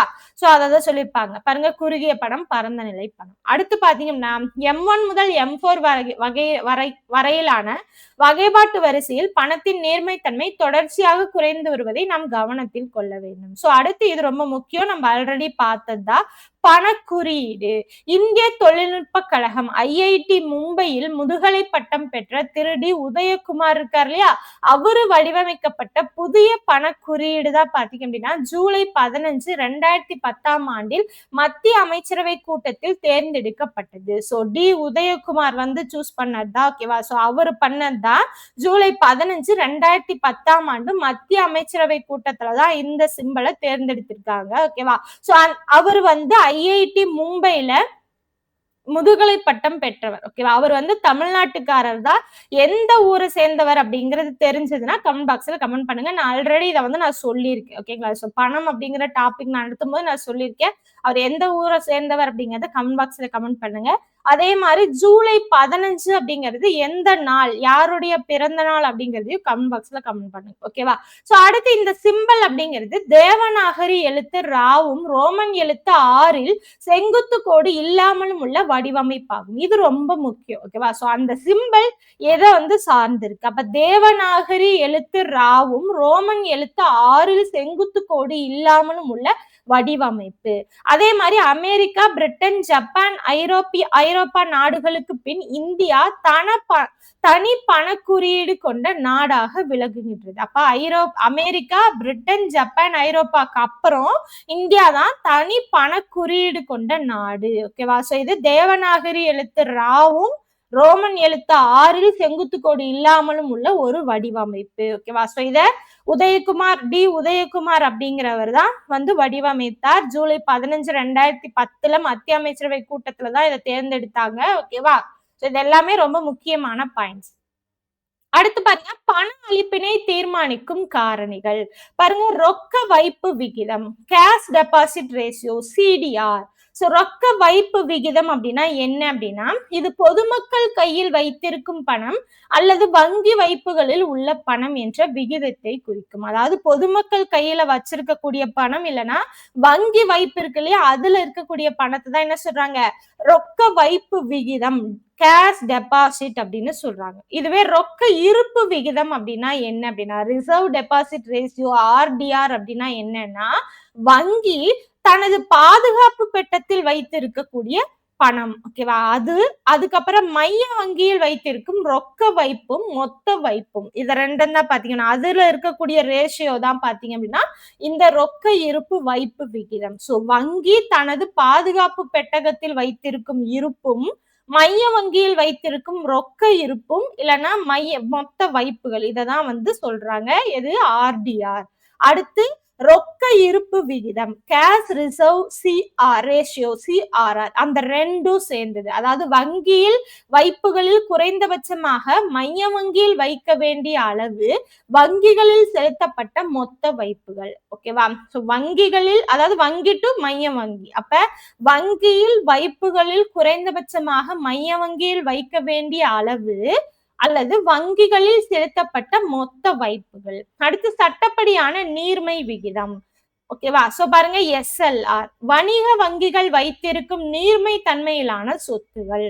இது வணிக வங்கிகள். ஓகேவா? சோ வணிக வங்கிகள் வைத்திருக்கும் நீர்ம தன்மையிலான சொத்துகள் வணிக வங்கிகளில் இருக்கும் மொத்த கேட்பும் கால வைப்புகளும். சோ எஸ்எல்ஆர் அப்படிங்கிறது என்னது, ரெண்டுமே வணிக வங்கியில வருது. மீதி எந்த இடத்துல உங்களுக்கு வணிக வங்கின்னு வராது. சோ எஸ்எல்ஆர் சட்டப்படியான நீர்மை விகிதத்துல உங்களுக்கு ரெண்டுலயுமே வணிக வங்கின்னு தான் வரும். வணிக வங்கிகள் வைத்திருக்கும் நீர்மை தன்மையிலான சொத்துகள் இல்லைன்னா வணிக வங்கியில் இருக்கும் மொத்த கேட்பும் கால வைப்புகளும் அப்படின்னு வரும். சோ இந்த இடத்துல சிடிஆர், ஆர்டிஆர், சிஆர்ஆர், எஸ்எல்ஆர்னா என்னென்னு தெரிஞ்சுக்கணும். ஓகேங்களா? சோ சிடிஆர்னா பொதுமக்கள் வச்சிருக்கக்கூடிய பணம் இல்லைன்னா வங்கியில வச்சிருக்கக்கூடிய பணம். ஓகேவா? இதுவே ஆர்டிஆர் அப்படின்னா பேங்க்ல பெட்டகத்துல இருக்கக்கூடிய அந்த அமௌண்ட் இல்லைன்னா மைய வங்கியில இருக்கக்கூடிய மொத்த வைப்பு. அதுவே சிஆர்ஆர் அப்படின்னா பேங்க்ல இருக்கக்கூடிய பேங்க் குறைஞ்சபட்சமா மைய வங்கியில வச்சிருக்கோம் இல்லையா, அந்த அமௌண்ட் இல்லைன்னா வங்கியில செலுத்தப்பட்ட மொத்த வைப்பு. இதுவே பாத்தீங்கன்னா எஸ்எல்ஆர் அப்படின்னா வணிக வங்கியில வச்சிருக்கக்கூடிய நீர்மை தன்மையிலான சொத்துகள், அப்படி இல்லைன்னா வணிக வங்கியில இருக்கக்கூடிய மொத்த கேட்பும் கால வைப்புகளும் வரும். ஓகேவா? இதை மட்டும் தனித்தனியா நோட் பண்ணிக்கோங்க. அடுத்து பண அளவு கோட்பாடுகள். பாருங்க, பண அளவு கோட்பாடுகள் பணத்தின் அளவிற்கும் பணத்தின் மதிப்பிற்கும் இடையேயான தொடர்பினை எடுத்துரைப்பது. சோ பணத்தோட அளவிற்கும் பணத்தோட மதிப்பிற்கும் ரெண்டுக்கும் இடையிலான தொடர்பை சொல்றதுதான் பண அளவு கோட்பாடு. இங்கு ஃபிஷரின் பண அளவு கோட்பாடு, கேம்பிரிட்ஜ் ரொக்க இருப்பு கோட்பாடு அப்படின்னு ரெண்டு இருக்கு. ஓகேவா? சோ கேம்பிரிட்ஜ் ரொக்க இருப்பு அணுகுமுறை கோட்பாடு அப்படின்னு ரெண்டு பத்தி இங்க கொடுத்திருப்பாங்க. சோ அதுலயும் கேம்பிரிட்ஜ் அந்த அணுகுமுறை கோட்பாடுல ரெண்டு பேர் இது கொடுத்திருப்பாங்க. ஓகேவா? சோ அதை பார்க்கலாம். பாருங்க, ஃபிஷரின் பண அளவு கோட்பாடு. பண அளவு கோட்பாடு என்பது மிக பழமையான கோட்பாடு. சோ பண அளவு கோட்பாடு அப்படிங்கிறது மிக பழமையான கோட்பாடு. இது ஃபிஷர் சொன்னது இல்ல, அவருக்கு முன்னாடியே ஒருத்தர் சொல்லியிருப்பாரு. அது யாரு, எப்போ அப்படின்னா 1588 டாவன் ஷெட்டி எனும் இத்தாலிய பொருளியல் அறிஞரால் முன்மொழி முன்மொழியப்பட்டது. அப்ப இது ரொம்ப பழமையானது. 1588லயே டாவன் செட்டி அப்படிங்கிற இத்தாலிய பொருளியல் அறிஞர் இதை சொல்லியிருக்காரு. ஆனாலுமே புதிய வடிவிலான இக்கோட்பாட்டினை உருவாக்கிய புகழ் முழுவதும் பணத்தின் வாங்கும் சக்தி என்னும் நூலை எழுதிய அமெரிக்க பொருளியலான இர்விங் ஃபிஷரை சாரும். ஓகேவா? 1911 பணத்தின் வாங்கும் சக்தி அப்படிங்கிறது எப்ப வந்த நூல்? 1911 வந்த நூல். யார் எழுதினாரு அப்படின்னா இர்விங் ஃபிஷர் அப்படிங்கிறவர் எழுதினாரு. ஓகேவா? சோ அதுலதான் அவர் என்ன சொல்லியிருப்பாரு? பண அளவு கோட்பாடு அப்படிங்கிறத சொல்லியிருப்பாரு. இவர் தனது கோட்பாட்டினை பரிமாற்றத்திற்கான சமன்பாடு என கணித சமன்பாட்டின் வாயிலாக வழங்கியுள்ளார். இச்சமன்பாட்டின் பொது வடிவம், சோ இதோட பொது வடிவம் என்ன அப்படின்னா mv = pt அப்படின்னு சொல்லலாம். ஓகேவா? சோ அது அந்த சமன்பாடோட பொது வடிவம், கணித சமன்பாடு அப்படின்னு சொல்லலாம். இதோட பொது வடிவம் அப்படிங்கிறது mv = pt. ஓகேவா? சோ இத ரொம்ப ஈஸியா சொல்லலாம். ஓகேவா? சோ ஈஸியா ஞாபகம் வச்சுக்கிறதுக்கு ஒரு லைன் சொல்றேன், ஞாபகம் வச்சுக்கோங்க. எப்பயுமே ஃபிஷர் சொல்லுவாரு. ஓகேவா? என்னோட பிடி கிளாஸ் எப்பயுமே மேக்ஸ் விஜயன் சார் எடுத்துக்குவாரு. ஓகேவா? அத ஞாபகம் வச்சுக்கோங்க. என்ன சொல்றாரு? ஃபிஷர் அப்படிங்கிறவர் எப்பயும் சொல்லுவாரு, என்னோட பிடி கிளாஸ எப்பயுமே மேக்ஸ் விஜயன் சார் எடுத்துக்குவார். ஓகேவா? சோ அப்ப ஃபிஷர் அப்படின்னு வரும்போதே அதை சொன்னது, அதாவது mv = pt சொன்னது ஃபிஷர் அப்படிங்கிறது வந்துடும். இல்லைன்னா நம்ம என்ன பண்ணுவோம்? அந்த ஃபார்முலா மட்டும் ஞாபகம் வச்சுக்குவோம். ஓகேவா? சோ அப்ப சொன்னது ஃபிஷர். இதுவே பிடி கிளாஸ் அப்படிங்கும் போது பிடி வந்துடும். ஓகேவா? அதுக்கப்புறம் யார் எடுத்துக்குவா? மேக்ஸ் விஜயன் சார் எடுத்துக்குவார். சோ பிடி கிளாஸா அவர் எடுத்துக்கிட்டா என்ன ஆயிரும்? பிடி கிளாஸ் = மேக்ஸ் கிளாஸ். ஓகேவா? அப்ப பிடி = mv. இததான் அவர் சொல்லியிருப்பார். ஓகேவா? சோ ஃபிஷர் அப்படிங்கிறவரு என்ன சொல்லியிருப்பாரு? பண அளவு கோட்பாட mv = pt அப்படின்னு சொல்லியிருப்பாரு. சோ ஞாபகம் வச்சுக்கோங்க. இதுல m அப்படிங்கிறது மொத்த பண அளவு, v அப்படிங்கிறது பணத்தின் சுழற்சி வேகம், p அப்படிங்கிறது பொது விலை மட்டம், t அப்படிங்கிறது வணிகத்தின் அளவு. ஓகேவா? சோ இவர் என்ன சொல்லியிருப்பாருன்னா mv = pt. இதுல mv அப்படிங்கிறது பண அளிப்புன்னும், pt அப்படிங்கிறது பண தேவை அப்படின்னு சொல்லுவார். ஓகேவா? சோ அதாவது என்ன சொல்லுவாருன்னா, அதாவது ஒரு நாட்டுல வாங்கக்கூடிய விற்கக்கூடிய பண்டங்கள் இருக்கு இல்லையா? சோ அதுவும் அந்த நாட்டுல இருக்கக்கூடிய மொத்த பண அளிப்பு ரெண்டும் ஈக்குவலா இருக்கும் அப்படிங்கிற மாதிரி சொல்லியிருப்பார். ஓகேவா? இச்சமன்பாடு ரொக்க பரிமாற்ற சமன்பாடு என அழைக்கப்படுகிறது. அப்ப mv = pt அப்படிங்கிறது என்ன சமன்பாடுன்னு சொல்றாங்க? ரொக்க பரிமாற்ற சமன்பாடு அப்படின்னு சொல்றாங்க. ஓகேவா? இந்த இடத்துல அந்த p மட்டும் இந்த சைடு வச்சுக்கோங்க. ஓகேவா? சோ p மட்டும் இந்த சைடு வச்சுட்டீங்க அப்படின்னா t என்ன ஆகும்? ஈக்குவேஷன் கிராஸ் பண்ணும்போது டிவைடட் பைல வந்துருமா? சோ இதை வச்சு என்ன பண்ணிக்கலாம்? அந்த வேல்யூஸ் இருக்க நம்ம கால்குலேட் பண்ணிக்கலாம். அந்த p அப்படிங்கறத நம்ம கால்குலேட் பண்ணிக்கலாம் அப்படிங்கிற மாதிரி இந்த இடத்துல சொல்லியிருப்பாரு. அதுக்கப்புறம் அதெல்லாம் நமக்கு தேவையில்லை, இதை மட்டும் பார்த்துக்கோங்க. ஓகேவா? சோ இந்த இடத்துல என்ன சொல்லியிருப்பாங்க அப்படின்னா, ஸ்டார்டிங் பாருங்க, இந்த இடத்துல காகித பண அளவுன்னு சொல்லியிருக்காங்களா? m அப்படிங்கிறது காகித பண அளவு, v அப்படிங்கிறது பணத்தின் சுழற்சி வேகம்னு சொல்லியிருக்காங்க இல்லையா? சோ வங்கியில இருக்கக்கூடியதை அவர் சொல்லியிருக்க மாட்டாரு. அதனால பாத்தீங்க அப்படின்னா மறுபடியும் அந்த சமன்பாட்டை என்ன பண்ணிருப்பாங்கன்னா m1v1 அப்படின்னு மறுபடியும் சேர்த்திருப்பாரு. இது மட்டும்தான் இருக்கும் இல்லையா? இப்ப என்ன பண்ணிருப்பாருன்னா பிளஸ் m1v1 அப்படின்னு சேர்த்திருப்பாரு. இந்த இடத்துல m1 அப்படிங்கிறது வங்கி கடன் பணத்தின் அளவு, v1 அப்படிங்கிறது வங்கி கடன் பணத்தின் சுழற்சி வேகம். மீதி எல்லாமே அதுவேதான். ஓகேவா? சோ மீதி எல்லாம் அதேதான். இந்த இடத்துல மட்டும் பிளஸ் m1v1 அப்படின்னு சேர்த்திருப்பாரு. அடுத்து இந்த இடத்துல பாத்தீங்க அப்படின்னா இந்த டயக்ராம் மட்டும் பாத்துக்கோங்க. இந்த டயக்ராம்ல பாத்தீங்க அப்படின்னா இந்த m அப்படிங்கிறது என்னது? இந்த இடத்துல பணத்தோட மதிப்பு. ஓகேவா? m அப்படிங்கிறது என்ன? பண அளவு. ஓகே. m அப்படிங்கிறது பாத்தீங்கன்னா பணத்தோட அளவு, p அப்படிங்கிறது பாத்தீங்கன்னா விலை மட்டம். சோ இந்த இடத்துல 0m இருக்கா? 0m வரும்போது இது எந்த இடத்துல போகுது? 0p போகுது. அடுத்து 0m2 போகும்போது 0p2 வருது. அடுத்து 0m4 போகும்போது 0p4 போகுதா? அப்ப இதுல இரட்டிப்பு மடங்கு வந்துச்சுன்னா இதுலயும் இரட்டிப்பு மடங்கு வருது. இதுல 4 மடங்கு வந்துச்சுன்னா இதுலயும் 4 மடங்கு வருது. அப்ப இந்த கோடு அப்படிங்கிறது என்னவாகுது? 45 டிகிரியில அப்படியே உங்களுக்கு போகுதா?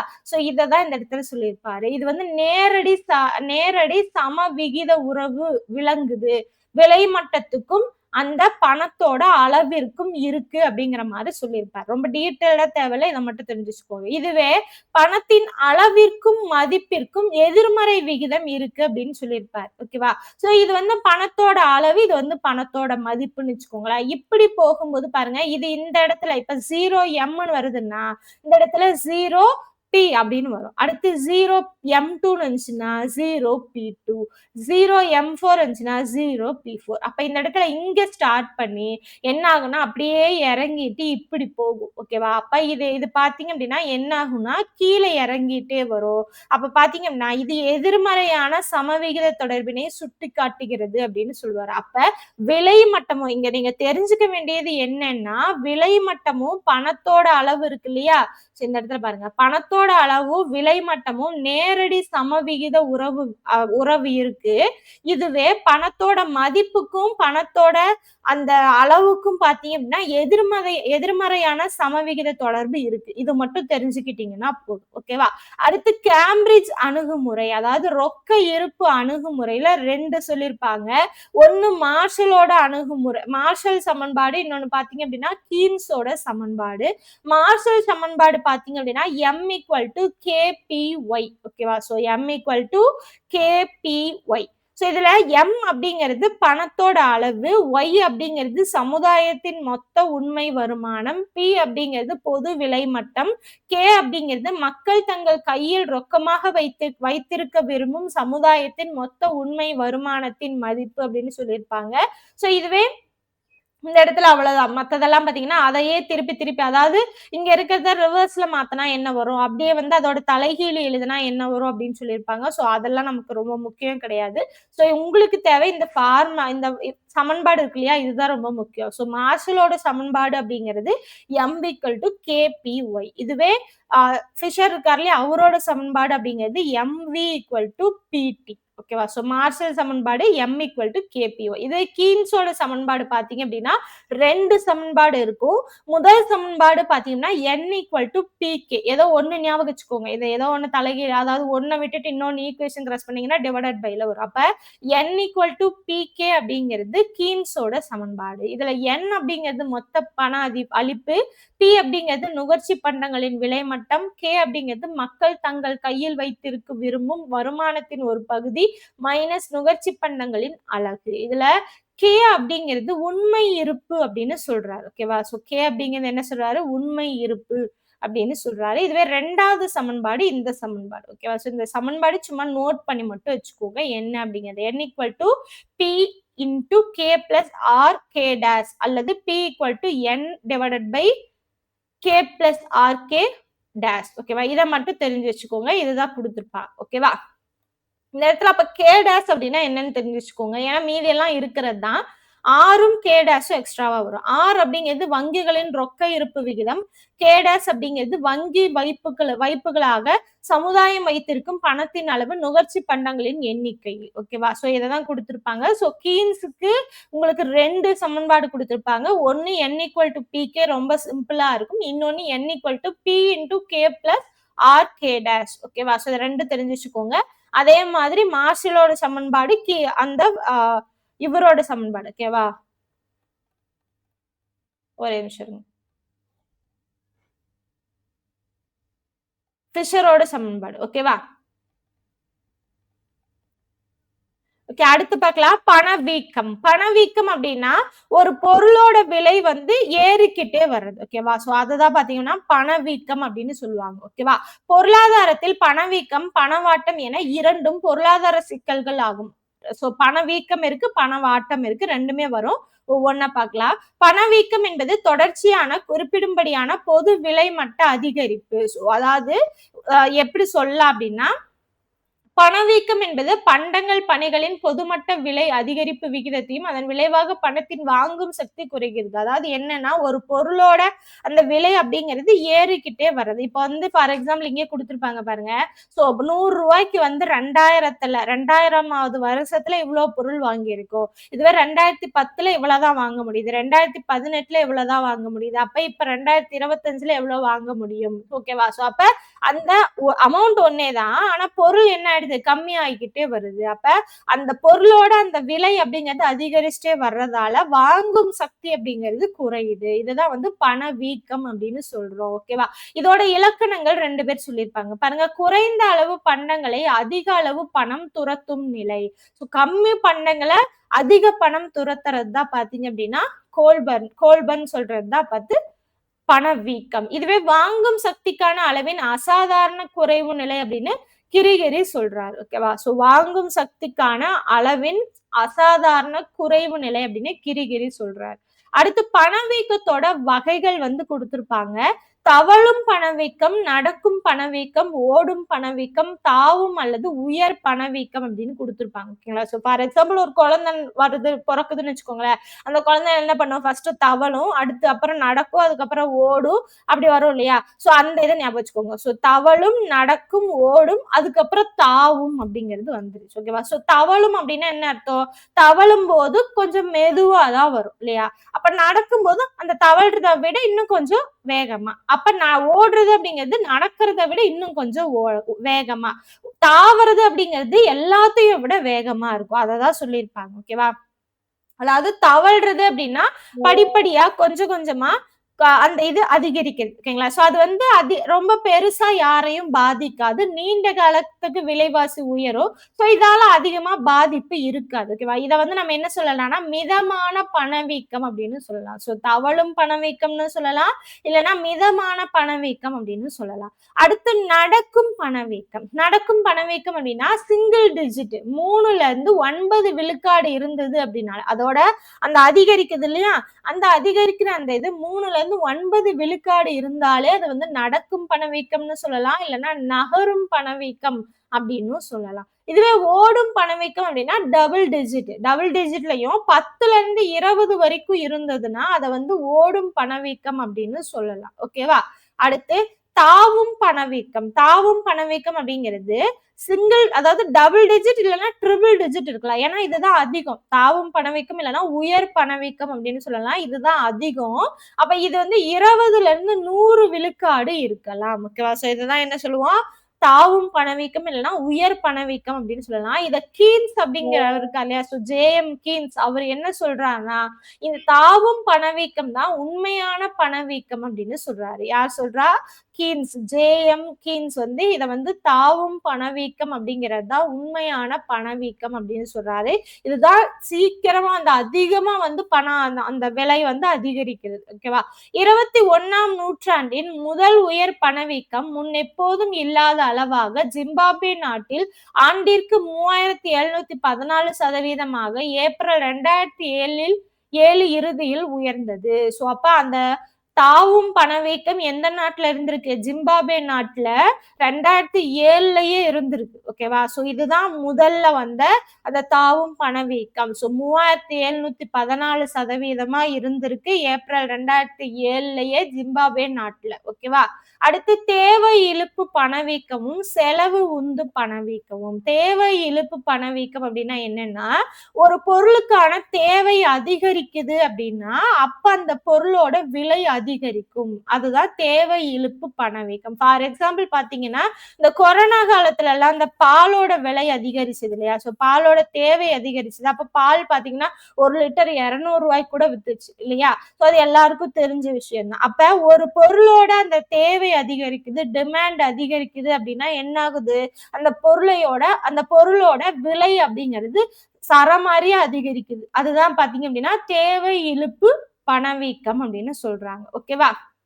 இதுவே செலவு உந்து பணவீக்கம். சோ தேவை இழுப்பு பணவீக்கம் பாருங்க, அதிக அளவு பணம் குறைந்த அளவு பண்டங்களை துரத்துதல் அப்படின்னு சொல்றாங்க. அடுத்து செலவு உந்து பணவீக்கம்.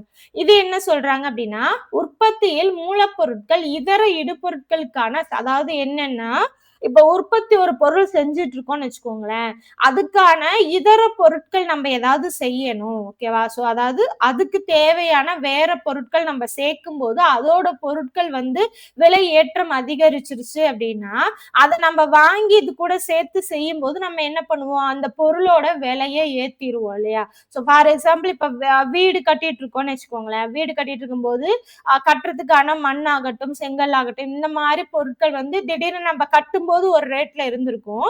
கட்ட ஆரம்பிச்சிட்டதுக்கு அப்புறம் பாதி வந்ததுக்கு அப்புறம் என்ன ஆகும், அதோட விலையெல்லாம் அதிகரிச்சிரும். அப்ப அதிகரிச்சதுக்கு அப்புறம் என்ன பண்ணுவோம், வாங்கிதான் போட்டாகணும். அப்ப போட்டதுக்கு அப்புறம் என்ன ஆகும், நம்ம ஒரு பட்ஜெட்ல வந்து அதை பிளான் பண்ணிருப்போம். ஆனா கட்டி முடிச்சதுக்கு அப்புறம் அது ஒரு பட்ஜெட்ல எகிரி நிக்கும் இல்லையா?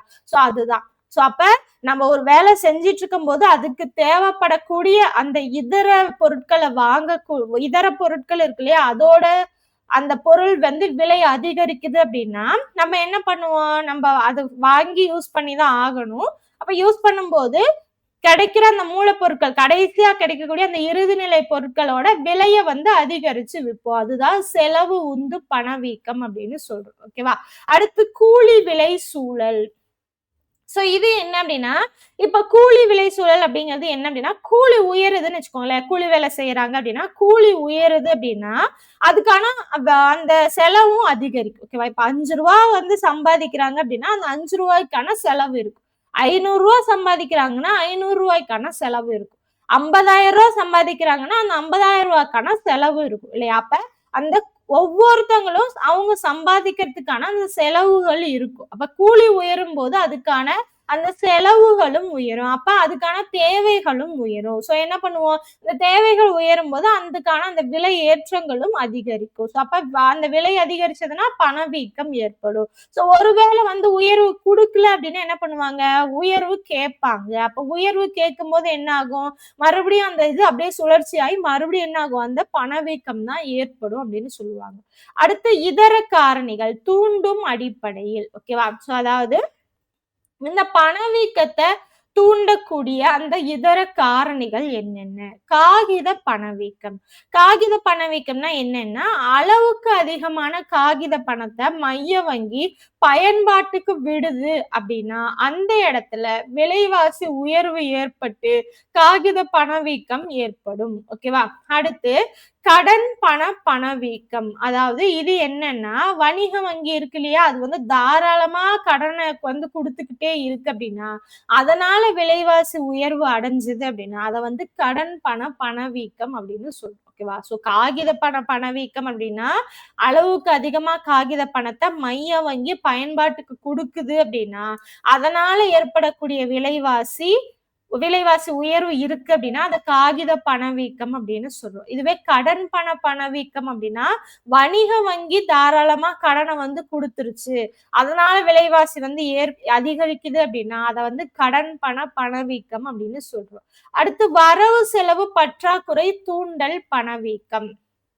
சோ அது என்ன அப்படின்னா, அதாவது மைய வங்கி வந்து கூடுதலா வந்து காகித பணத்தை அச்சடிக்குதுன்னு வச்சுக்கோங்களேன். அச்சடிச்சு பயன்பாட்டுக்கு விடுது அப்படின்னா அந்த கூடுதலா பணத்தை அச்சடிக்கிறதால விலைவாசி வந்து அதிகரிக்கும். அந்த இதைதான் என்ன சொல்றாங்கன்னா வரவு செலவு பற்றாக்குறை தூண்டல் பணவீக்கம் அப்படின்னு சொல்றோம். ஓகேவா? அடுத்து லாப தூண்டல் பணவீக்கம். சோ அதிக லாபம் கிடைக்கணும் அப்படிங்கிறதுக்காக ஒரு பொருள் மேல இப்ப பொருள் தயாரிக்கிறாங்க அப்படின்னா அவங்க விற்கும் போது அந்த பொருளுக்கு வந்து அதிக லாபம் வேணும் அப்படிங்கிறதுக்காக அந்த பொருள் மேல அதிகமா லாபம் வச்சு விக்கிறாங்க, விலையை ஏத்தி விக்கிறாங்கன்னா என்ன ஆகும், அந்த இடத்துல உங்களுக்கு வந்து அது அதிகமா பணவீக்கம் ஏற்படும். அப்ப அந்த இடத்தான் நம்ம என்ன சொல்றோம்னா லாப தூண்டல் பணவீக்கம் அப்படின்னு சொல்றோம். அடுத்து பற்றாக்குறை தூண்டல் பணவீக்கம். ஓகேவா? சோ பற்றாக்குறை தூண்டல் பணவீக்கம்னா என்னன்னா, இப்ப வேளாண்மை எல்லாம் செய்யறாங்கன்னு வச்சுக்கோங்களேன், அந்த இடத்துல இயற்கை பேரிடர் ஏதாவது நடக்குது, மழை பெய்யுது, மழை பெய்யாம இருக்கு, இந்த மாதிரிலாம் நடக்கும்போது உற்பத்தி கம்மி ஆகும் இல்லையா, உற்பத்தியில ஏதாவது பாதிப்பு ஏற்படும். அந்த மாதிரி நடக்கும்போது என்ன பண்ணுவாங்கன்னா பதுக்கிடுவாங்க. ஓகேவா? சோ அதை வந்து அது வந்து இடைத்தரகர்கள் கிட்ட வருது இல்லையா, சோ வந்ததுக்கு அப்புறம் என்ன ஆகும்னா அதை வந்து பதுக்கி வச்சிருவாங்க. சோ விலையேற்றம் ஆனதுக்கு அப்புறம் நம்ம வந்து வித்துக்கலாம் அப்படிங்கிற மாதிரி பதுக்கி வச்சிருவாங்க. இல்லைன்னா கருப்பு அங்காடி இருக்கு இல்லையா, சோ கள்ளச்சந்தைன்னு சொல்லுவாங்க, அங்க எல்லாமே என்ன பண்ணிடுவாங்கன்னா பதுக்கி வச்சிருவாங்க. சோ அதுக்கப்புறம் விலையேற்றம் வந்ததுக்கு அப்புறம் என்ன பண்ணுவாங்கன்னா அதை வந்து விற்பாங்க. சோ அந்த மாதிரி வர்றது எல்லாமே என்ன சொல்லுவோம்னா பற்றாக்குறை தூண்டல் பணவீக்கம் அப்படின்னு சொல்லுவோம். அடுத்து வரி தூண்டல் பணவீக்கம் அப்படிங்கிறது என்னன்னா, மறைமுக வரியா இருக்கக்கூடிய கலால் வரி, சுங்க வரி, விற்பனை வரி இது எல்லாமே உயர்வடைந்தது அப்படின்னா, அதனால விலைவாசி உயர்வடையுது அப்படின்னா, அத வந்து வரி தூண்டல் பணவீக்கம் அப்படின்னு சொல்லுவோம். ஃபார் எக்ஸாம்பிள் பார்த்தீங்கன்னா, பெட்ரோல், டீசல் இருக்கு இல்லையா? அது மீதான வரி வந்து உயரும்போது பணவீக்கம் ஏற்படுது. இந்த மாரி வரி உயர்வால பணவீக்கம் ஏற்படுதுன்னா, அந்த பணவீக்கத்த வரி வீக்கம் அப்படின்னும் நம்ம சொல்லலாம். ஓகேங்களா? ஸோ வரியால வந்து பணவீக்கம் ஏற்படுது அப்படின்னா, அந்த பணவீக்கத்த நம்ம எப்படி சொல்லலாம்? வரி வீக்கம் அப்படின்னு சொல்லலாம். ஓகேவா? அடுத்து பணவீக்கத்திற்கான காரணங்கள் என்னென்ன? ஸோ இந்தியாவுல பல காரணங்களால பணவீக்கம் ஏற்படுது. என்னென்ன? பண அளிப்பு உயர்வு. பாருங்க, காகித பண அளிப்பு உயர்வினால் மொத்த தேவை அதிகரித்து பணவீக்கம் ஏற்படுகிறது. ஓகேவா? ஸோ காகித பண அளிப்பு அதிகரிச்சதுனா என்ன ஆச்சு? பணவீக்கம் ஏற்படுது அப்படின்னு சொல்றாங்க. அடுத்து செலவிட தகுந்த வருமான உயர்வு. ஸோ மக்களுக்கு வருமானம் வந்து அதிகரிக்குது. அந்த செலவிட தகுந்த வருமானம் வந்து அதிகரிக்குது. ஸோ செலவிட தகுந்த வருமானம்னா என்ன?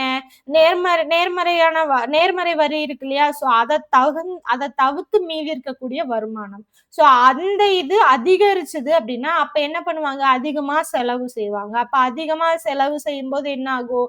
அந்த பொருட்களோட விலை அப்படிங்கிறது அதிகரிக்கும். ஸோ அந்த மாதிரி ஆகும்போது என்ன ஆகும் அப்படின்னா, உங்களுக்கு அந்த பணவீக்கம் ஏற்படும். ஓகேவா?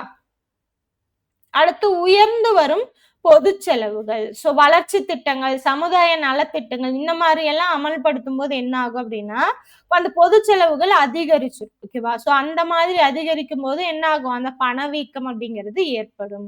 அடுத்து நுகர்வோர் செலவு அதிகரிப்பு. ஓகேவா? ஸோ தவணை முறையில வந்து கடன் வாங்குறது. ஓகேவா? ஸோ அதுக்கப்புறம் நுகர்ச்சி பண்டங்கள் வந்து வாங்குறது. இந்த மாரி இருக்கக்கூடிய தேவைகள் அதிகரித்து, அதனால விலைவாசி அதிகரித்து என்ன ஆகும்? பணவீக்கம் ஏற்படும். அடுத்து மலிவு பணக்கொள்கை. அதாவது மைய வங்கி இருக்கு இல்லையா? அதுல மலிவு பணக்கொள்கை பொருளாதார கடன் அளவு இருக்கு இல்லையா? அத அதிகப்படுத்துறது. அது இந்த இந்த கடன் அதிகரிப்பு, பண்டங்கள், பணிகளுக்கான தேவைய உயர்த்துறது இது எல்லாமே விலைவாசி உயர்ந்து பணவீக்கத்தை ஏற்படுத்தும். அதுக்கப்புறம் பற்றாக்குறை நிதியாக்கம். ஸோ இது என்னன்னா, தொடர்ந்து பொது செலவு கூடி வருது இல்லையா? ஸோ அதனால அரசோட வரவு செலவு திட்டத்துல பற்றாக்குறை ஏற்படும். ஓகேவா? இதை ஈடு செய்யறதுக்காக பார்த்தீங்க அப்படின்னா, புதுசா காகித பணம் அச்சடிப்பாங்க. இந்த மாதிரி பற்றாக்குறையா இருக்கிறத ஈடு செய்யறதுக்காக காகித பணம் அச்சடிப்பாங்க இல்லையா? ஸோ அதனால என்ன ஆகும் அப்படின்னா, விலைவாசி அதிகரித்து உங்களுக்கு என்ன ஆகும் அப்படின்னா, பணவீக்கம் ஏற்படும். அடுத்து கணக்கில் காட்டப்படாத சொத்துகள், நடவடிக்கைகள், கருப்பு பணம் ஆகியன. ஸோ லஞ்சம், வரி ஏய்ப்பு இதுல எல்லாமே கருப்பு பணம். ஸோ கணக்குல காட்டப்படாத சொத்துகள் இதனால எல்லாம் என்ன ஆகும்? ஸோ பகட்டா செலவு செய்யறது. ஸோ இந்த மாரி எல்லாம் அதிகரிக்கும். ஸோ அதே சமயம் பார்த்தீங்க அப்படின்னா, கருப்பு அங்காடி, பதுக்கல் இது எல்லாமே உங்களுக்கு வந்து இருக்கும். ஸோ அதனால பார்த்தீங்கன்னா, அது எல்லாமே தனியா இருக்கும். ஆனா அது சம்மந்தமா பார்த்தீங்கன்னா, உங்களுக்கு இந்த சைடு அந்த என்ன ஆகும்னா, பொருட்களோட விலை வந்து அதிகரிச்சுட்டே போகும். அப்ப என்ன ஆகும் அப்படின்னா, அந்த இடத்துல உங்களுக்கு பணவீக்கம் ஏற்படுது. அடுத்து பொதுக்கடனை மீளச் செலுத்துதல். ஸோ இப்ப வந்து உள்நாட்டுல இருந்து பொதுமக்கள் உள்நாட்டுல வந்து அந்த செலவுக்காக அந்த நாட்டு மக்களுக்காக நலத்திட்டங்களுக்காக கடன் வாங்குறாங்க இல்லையா? ஸோ அந்த கடன்கள திருப்பி செலுத்தும்போது என்ன ஆகும்? அந்த திருப்பி செலுத்தும் போதும் மொத்த பண அளிப்புல இருந்து தான் எடுத்து எடுத்து பண்ணுவாங்க இல்லையா? ஸோ அப்ப என்ன ஆகும் அப்படின்னா, தொகு தேவை அதிகரித்து என்ன ஆகும்னா, பணவீக்கம் ஏற்படும். அடுத்து ஏற்றுமதி உயர்வு. ஸோ இந்தியாவுல இருக்கக்கூடிய ஏற்றுமதிய வந்து ஊக்கப்படுத்தி இந்தியாவுல இருக்கக்கூடிய பொருட்கள ஏற்றுமதி செஞ்சுட்டாங்க அப்படின்னா, இந்தியாவுல இருக்கக்கூடிய அந்த பொருட்கள் வந்து கம்மியாகும். அப்ப என்ன ஆகும்? அப்ப இங்க இருக்கக்கூடிய மக்கட்கள் என்ன ஆகும்? பொருட்கள் கம்மியா இருக்கும். அப்ப அதோட விலை வந்து அதிகரிக்கும். அப்ப என்ன ஆகும்? அந்த இடத்துல உங்களுக்கு பணவீக்கம் ஏற்படும். ஸோ எத்தன வகைகள 9 வகைகள பார்த்தீங்க அப்படின்னா குடுத்திருப்பாங்க புக்ல. இந்த மாரி எல்லாம் பணவீக்கம் ஏற்படுது அப்படின்னு சொல்லிட்டு. ஓகேவா? அடுத்து பணவீக்கத்தோட விளைவுகள் என்னென்ன? பாருங்க 2 வகைப்படுத்தியிருப்பாங்க. உற்பத்தியின் மீதான விளைவு, பகிர்வின் மீதான விளைவு. ஸோ பணவீக்கத்தின் விளைவ 2 வகையா பிரிச்சிருப்பாங்க. ஒண்ணு உற்பத்தியின் மீதான விளைவு, இன்னொன்னு பகிர்வின் மீதான விளைவு. ஸோ உற்பத்தியின் மீதான விளைவு அப்படிங்கிறது என்ன அப்படின்னா, ஸோ மிதமான பணவீக்கம் இருந்தது அப்படின்னா, அது வந்து வணிகர்களுக்கு ஒரு ஊக்க காரணியா இருக்கும். ஓகேவா? ஸோ அது வந்து என்ன ஆகும்? கம்மியா வந்து விலைவாசி அதிகரிக்குது அப்படின்னா, அந்த லாபத்துல என்ன பண்ணி தூண்டப்பட்டு என்ன பண்ணுவாங்கன்னா, உற்பத்தி அதிகமா வந்து நெறைய இன்வெஸ்ட்மென்ட் பண்றது. நெறைய வந்து முதலீடு போடுறது. அதுக்கப்புறம் பார்த்தீங்கன்னா, நெறைய வந்து தொழில் வந்து ஸ்டார்ட் பண்ணி, நெறைய வேலைவாய்ப்பு அதிகரிச்சு, நெறைய வந்து இதாகும். ஓகேவா? ஸோ அந்த மாதிரியெல்லாம் வரும். ஆனா இதுவே அதிகமா வந்து பணவீக்கம் ஏற்பட்டது அப்டின்னா, அந்த இடத்துல என்ன ஆயிரும்? அவங்களுக்கு அப்படியே லாஸ் ஆகும். அப்படியே ட்ராப் ஆயிரும். ஓகேவா? ஸோ அப்ப மிதமானது அவங்களுக்கு வந்து யூஸா இருக்கும். அடுத்து பார்த்தீங்கன்னா, அதே சமயம் உயர் பணவீக்கம் பணத்தின் மதிப்பினை குறைப்பதன் மூலம் மக்களின் சேமிப்பை குறைக்கும். ஸோ உயர் பணவீக்கம் என்ன ஆகும்? அந்த ம அந்த பணத்தோட மதிப்ப குறைச்சிரும். அப்ப மக்களோட சேமிப்ப குறைக்கும். அடுத்து பணவீக்கத்தின் காரணமாக பணத்தின் மதிப்பு குறிப்பிடத்தகுந்த அளவு குறைவதால், நாட்டில் ஏற்கனவே செய்யப்பட்டிருக்கும் வெளிநாட்டு மூலதனங்கள் திரும்பிச் செல்லும். ஸோ அதனால பணத்தோட அளவு கம்மியாச்சுன்னா என்ன ஆகும்? ஆல்ரெடி வெளிநாட்டு மூலதனங்கள் இங்க இந்தியாவுல வந்து செஞ்சிருந்தாங்க அப்படின்னா, அவங்க எல்லாமே என்ன பண்ணிருவாங்க? திரும்பி போயிருவாங்க. அடுத்து மேற்கண்ட நடவடிக்கைகளின் காரணமாக மூலதன திரட்சி குறையும். இது புதிய முதலீட்டில் பின்னடைவை ஏற்படுத்தி, நாட்டின் உற்பத்தியின் மீது பாதகமான விளைவுகளை ஏற்படுத்தும். தொழில் முனைவோர், வணிகர்களின் இடரியேற்றல் பணியினை ஊக்கமிழக்க செய்வதாக அமையும்.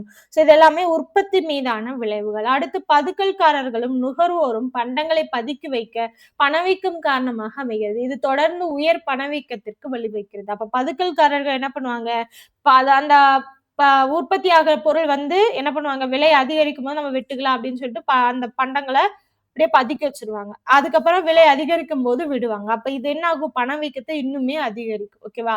ஸோ அடுத்து பணவீக்கமானது பொருள் உற்பத்தியை அதிகரிப்பதை விட ஊக வணிக செயல்பாடுகளை அதிகரிக்கிறது. ஊக வணிகம் அப்டின்னா, நான் இப்ப சொன்னேன் இல்லையா? லாப நோக்கத்துக்காக என்ன பண்ணுவாங்கன்னா, பொருள் விலை கம்மியாகுது இல்லையா? அந்த டைம்ல என்ன பண்ணுவாங்கன்னா, பொருட்கள அப்படியே வந்து சேகரிச்சு பதுக்கி வச்சுருவாங்க. அதுக்கப்புறம் அந்த பொருளோட விலை வந்து அதிகரிக்கும்போது தான், அந்த பொருட்கள வெளிய விட்டு விற்பனை செய்வாங்க. அந்த மாதிரி நடக்கிறது தான் என்ன சொல்லுவாங்கன்னா, ஊக வணிகம் அப்படின்னு சொல்லுவாங்க. ஓகேவா? ஸோ இந்த மாரி எல்லாம் என்ன ஆகும்னா, அந்த உற்பத்தி மீதான விளைவுகள் வந்து ஏற்படுது. அப்ப 5 வகையில இந்த உற்பத்தி மீதான விளைவு ஏற்படுது. அடுத்து பகிர்வின் மீதான விளைவு. ஸோ பகிர்வின் மீதான விளைவு என்னென்ன அப்படின்னா, கடன் பெற்றோர், கடன் வழங்கியோர். ஸோ இப்ப வந்து பணவீக்க காலத்துல கடன் பெற்றோர் பார்த்தீங்க அப்படின்னா, ஆதாயம் பெறுவாங்க. ஆனா கடன் வழங்கியோர் பார்த்தீங்க அப்படின்னா, என்ன பண்ணுவாங்க? இழப்பு தான் சந்திப்பாங்க. ஏன்னா பணத்தோட மதிப்பு வந்து குறைந்து இருக்கும். ஓகேவா? ஸோ ஏன்னா, வாங்கும்போது பண மதிப்பு அதிகமா இருந்திருக்கும். திருப்பி செலுத்தும்போது பண மதிப்பு வந்து கம்மியா இருக்கும். அதனால வந்து பணம் வாங்குனவங்களுக்கு அது வந்து ஆதாயமாவும், பணம் குடுத்தவங்களுக்கு அது வந்து இழப்பையும் குடுக்கும். அதனால கடன் பெற்றவங்கள் வந்து அ கடன் பெற்றவங்க வந்து அத வந்து பலன் பெறுவாங்க. கடன் குடுத்தவங்க வந்து அத வந்து கட அவங்க என்ன பண்ணுவாங்கன்னா, இழப்பு தான் அவங்களுக்கு இருக்கும். அடுத்து பார்த்தீங்கன்னா, நிலையான வருமான பிரிவினர். ஸோ நிலையான வருமானம் உடையவங்க இருக்காங்க இல்லையா? ஸோ அந்த மாரி இருக்கவங்களுக்கு இந்த பணவீக்கம் அப்படிங்கிறது ரொம்ப சிக்கலாகி என்ன ஆயிடும்னா, அவங்களோட வாழ்க்கையே பாதிக்கும். ஓகேவா? இப்ப ஒரே சம்பளம் தான் வந்துட்டே இருக்கு அப்படின்னா, இந்த சைடு வந்து உங்களுக்கு பொருட்களோட விலையெல்லாம் அதிகரிச்சுட்டே போகுதுன்னு வச்சுக்கோங்களேன். அதே சம்பளத்த வச்சு மெயின்டெயின் பண்றது அப்படிங்கிறது ரொம்ப சிக்கலானது இல்லையா? ஸோ அத தான் சொல்லியிருப்பாங்க. பாருங்க, ஒரே மாதிரியான மாதச் சம்பளம் அல்லது கூலி பெறுவோர், ஓய்வூதியம் பெறுவோர், வட்டி பெறுவோர், வாடகை பெறுவோர் ஆகியோர் மிகவும் பாதிக்கப்படுவர். ஸோ இதுதான் நிலையான வருமான பிரிவினர் பார்த்தீங்கன்னா, ரொம்பவே பாதிக்கப்படுவாங்க. அடுத்து தொழில் முனைவோர்கள். தொழில் முனைவோர்கள் பார்த்தீங்க அப்படின்னா, இப்ப வந்து கம்மியா மிதமான பணவீக்கம் இருந்ததுன்னா ஓகே. ஆனா அதிகமான பணவீக்கம் இருந்ததுன்னா என்ன ஆகும்? என்ன ஆகும்னா, அப்படியே அவங்க செஞ்சு வச்சது எல்லாமே என்ன ஆகும்னா, அப்படியே ஸ்டாக்கா என்ன ஆயிரும், ஒரு இடத்துல அப்படியே ஸ்டோர் பண்ணி வைக்கிற மாரி ஆயிரும். ஓகேவா? அவங்க அந்த பணவீக்கத்தால என்ன ஆயிரும் அப்படின்னா, அவங்க செஞ்சு வச்ச அந்த கூட்ஸ் எல்லாமே விக்க முடியாம அப்படியே ஸ்டாக்கா நிக்கிற மாரி இருக்கும். அப்ப என்ன ஆகும்னா, அவங்க லாஸ்ல போற மாதிரி இருக்கும். ஓகேவா? அடுத்து பார்த்தீங்க அப்படின்னா, முதலீட்டாளர்கள். முதலீட்டாளர்கள் பாருங்க, கடன் பத்திரங்களில் முதலீடு செய்தோர் நிலையான வட்டியை பெறுவதால் அவர்கள் பணவீக்க காலத்தில் இழப்பினை சந்திப்பார்கள். ஸோ கடன் பத்திரங்கள்ல முதலீடு செஞ்சவங்க வந்து, அவங்க வந்து என்ன ஆகும்? பணவீக்க காலத்துல என்ன ஆகும் அப்படின்னா, அந்த பணம் வந்து குறைந்த மதிப்பு இருக்கிறதால அவங்களுக்கு இழப்பு தான் ஏற்படும். ஓகேவா? அடுத்து பணவீக்கத்தை கட்டுப்படுத்தும் வழிமுறைகள். கீன்ஸும் மில்டன் ட்ரீட்மெண்ட் பணவீக்கத்தினை கட்டுப்படுத்தும் வழிமுறைகளை கருத்துகளின் அடிப்படையில் 3ஆக பிரிக்கலாம். ஸோ 3 வழிமுறைகள் சொல்லியிருக்காங்க. பணவீக்கத்தை கட்டுப்படுத்தும் வழிமுறைகள். என்னென்ன அப்படின்னா, பணவியல் முறைகள், நிதியியல் முறைகள், இதர முறைகள் அப்படின்னு. ஸோ இதுல நிதியியல் முறைகள் யார் சொன்னா அப்படின்னா, ஜே.எம். கீன்ஸ் சொல்லியிருக்காரு. ஓகேவா? ஸோ பணவியல் முறை, நிதியியல் முறை, இதர முறை. ஸோ பணவியல் முறை அப்படிங்கிறது என்ன அப்படின்னா, ஸோ பாருங்க, பணவியல் முறைகள் நாட்டின் மைய வங்கியினால் அமல்படுத்தப்படும் முறையாகும். ஸோ இது ரொம்ப முக்கியம். ஓகேவா? ஸோ பணவியல் முறை யார் அமல்படுத்துவா அப்படின்னா மைய வங்கி அமல்படுத்தும். இதுல இருக்கக்கூடியது என்னென்ன பாருங்க. என்னென்ன பண்ணா என்ன பண்ணலாம்? அந்த பணவீக்கத்த கட்டுப்படுத்தலாம். பாருங்க வங்கி வங்கி விகிதத்தை உயர்த்துதல். வங்கி விகிதம் இருக்கு இல்லையா? அத வந்து உயர்த்தணும். அடுத்து வெளி அங்காடிகளில் அரசு பத்திரங்களை விற்றல், ரொக்க இருப்பு விகிதத்தை உயர்த்துதல், சட்டப்படியான நீர்மை விகிதத்தை உயர்த்துதல், நுகர்வோர் கடனை கட்டுப்படுத்துதல், கடன் விளிம்பு நிலையினை உயர்த்துதல், repo rate, reverse repo rate இருக்கு இல்லையா? அத வந்து உயர்த்துது. அதாவது மீள்வாங்கல் விகிதம், திருப்ப மீள்வாங்கல் விகிதம் இருக்கு இல்லையா? அத வந்து உயர்த்தணும். இது எல்லாமே எதுன்னா பணவியல் முறைகள்.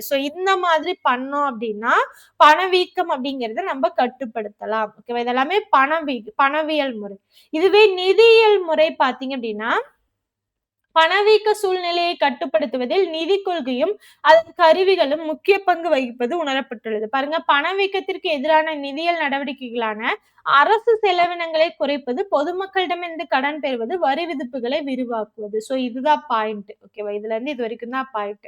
பணவீக்கத்திற்கு எதிரான நிதியியல் நடவடிக்கைகளாவன அரசு செலவினங்களை குறைப்பது, பொதுமக்களிடமிருந்து கடன்களை பெறுவது, வரி விதிப்புகளை விரிவாக்குவது. இது எல்லாமே நிதியியல் நடவடிக்கை. அடுத்து இதர நடவடிக்கை பாத்தீங்கன்னா, குறுகிய நடவடிக்கைகள், நீண்ட கால நடவடிக்கைகள் அப்படின்னு 2ஆ பிரிக்கலாம். குறுகிய கால நடவடிக்கை, நீண்ட கால நடவடிக்கை அப்படின்னு 2ஆ பிரிக்கலாம். குறுகிய கால நடவடிக்கை அப்படின்னா, பொது விநியோக முறையின் கீழ் நியாய விலை கடைகளில் இன்றியமையா பண்டங்களை பங்கீடு செய்து வழங்குதல். ஓகேவா?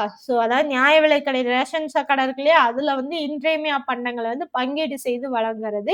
இது வந்து குறுகிய கால நடவடிக்கை. இந்தியாவில் எப்பொழுதெல்லாம் இன்றியமையா பண்டங்களுக்கு தட்டுப்பாடு ஏற்படுகிறதோ, அப்பொழுதெல்லாம் அவற்றை இறக்குமதி செய்து விலையேற்றம் ஏற்படா வண்ணம் தடுக்கப்படுகிறது. ஓகேவா? அப்ப எப்பெல்லாம் வந்து பொருட்கள் வந்து தட்டுப்பாடு ஏற்படுது, விலையேற்றம் ஏற்படுகிறதோ, அப்பெல்லாம் பாத்தீங்கன்னா இறக்குமதி செஞ்சு அத வந்து என்ன பண்ணணும்? விலையேற்றம் ஏற்படாம இங்க வந்து என்ன பண்ணலாம் அப்படின்னா, ரேஷன் கடையில நம்ம குடுக்கலாம். அடுத்து பாத்தீங்கன்னா, நீண்ட கால நடவடிக்கை.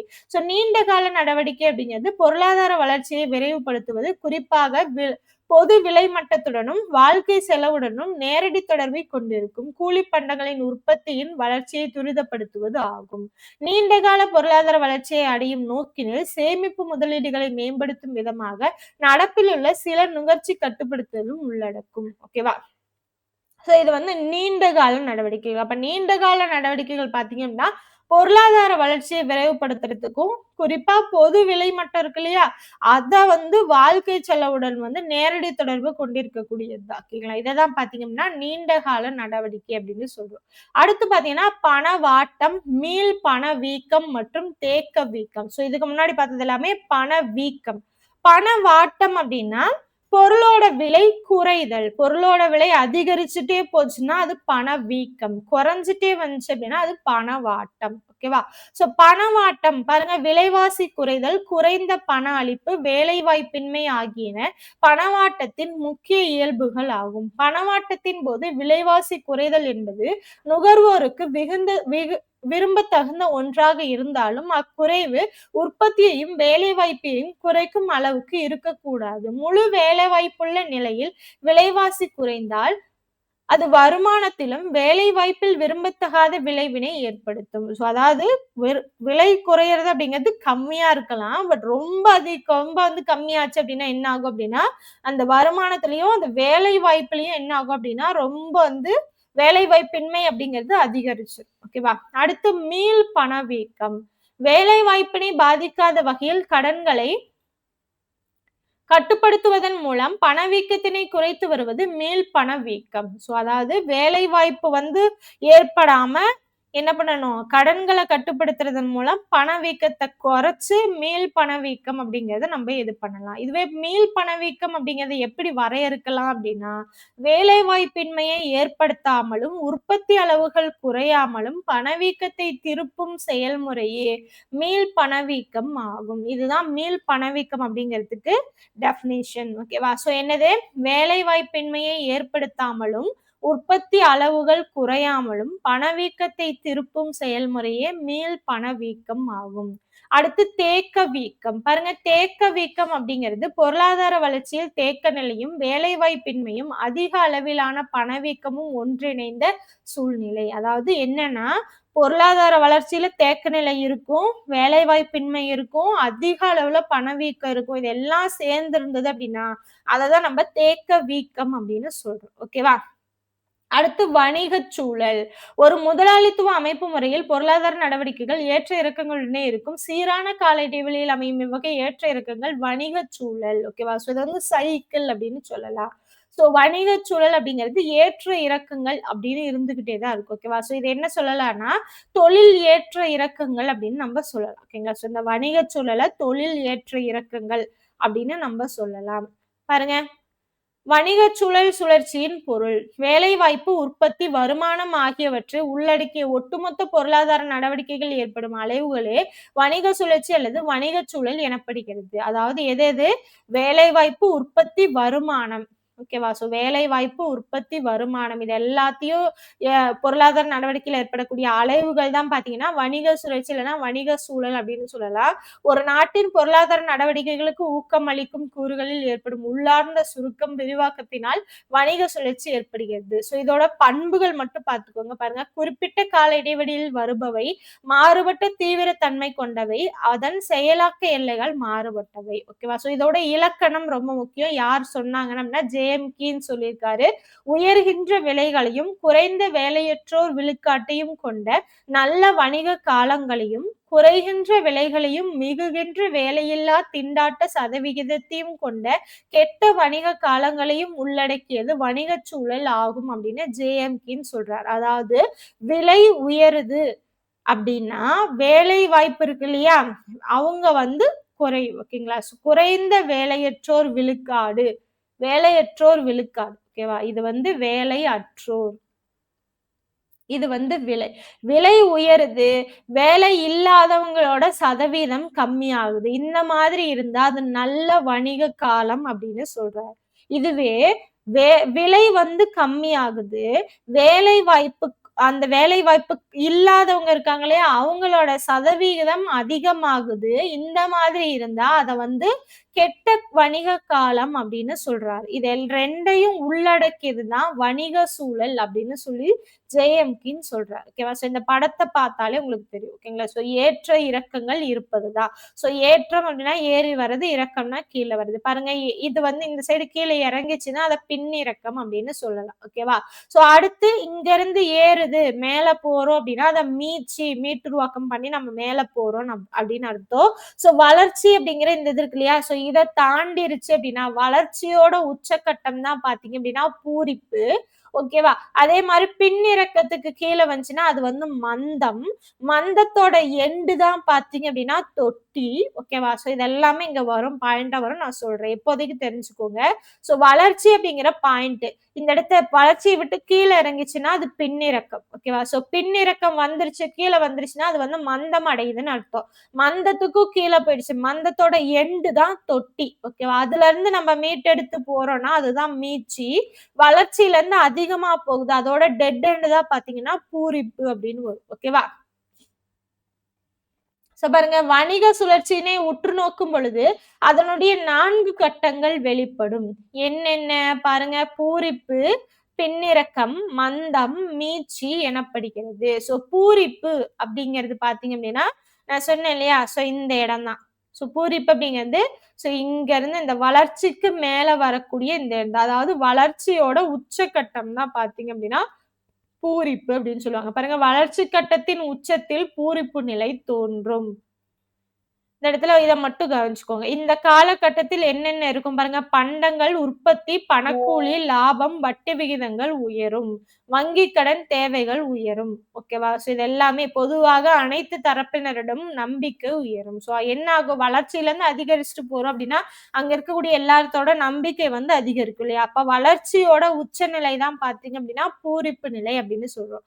அடுத்து பாத்தீங்கன்னா பின்னிறக்கம். பின்னிறக்கம் அப்படின்னா உச்சம் வந்ததுக்கு அப்புறம் பாத்தீங்க அப்படின்னா என்ன ஆகும்னா பொருளியல் நடவடிக்கைகள் அடுத்ததாவது பாத்தீங்கன்னா பூரிப்புல இருந்து பாருங்க அடுத்து கீழே இறங்கும். ஓகேவா? சோ கீழே இறங்கி இந்த சைடு போகுது இல்லையா, கீழே போகுது இல்லையா, அதுதான் பாத்தீங்கன்னா பின்னிறக்கம் அப்படின்னு சொல்றோம். ஓகேவா? சோ இதை என்ன சொல்லுவாங்கன்னா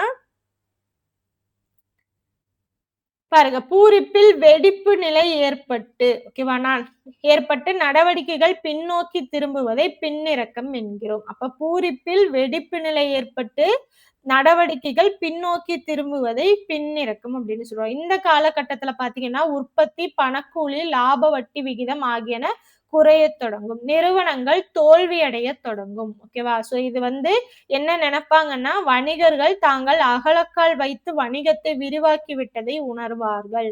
நம்பிக்கைகள் இருந்த இடத்தில் அவநம்பிக்கைகள் தோன்ற ஆரம்பிக்கும். சோ இது எல்லாமே என்ன ஆகும் அப்படின்னா, அந்த பின்னிறக்க காலத்துல நடக்கும். ஓகேவா? சோ அடுத்து மந்தம். மந்தம் அப்படிங்கிறது பார்த்தீங்க அப்படின்னா, 3வது கட்டம். சோ இந்த இடத்துல என்ன அப்படின்னா பாருங்க, இயல்பு நிலைக்கு கீழ் மிக தீவிரமாக குறைந்து வரும்.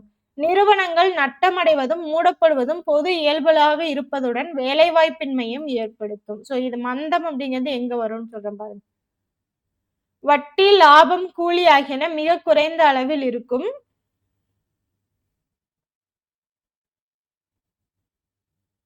பாருங்க, வணிக சுழற்சியின் மிக மோசமான கட்டம் மந்தம். ஓகேவா? சோ அதுதான் பார்த்தீங்கன்னா, இங்க குடுத்திருப்பாங்க. ஓகேவா? சோ பின்னிறக்கத்துக்கு கீழ தான் பார்த்தீங்கன்னா, மந்தம் அப்படின்னு இருக்கும்.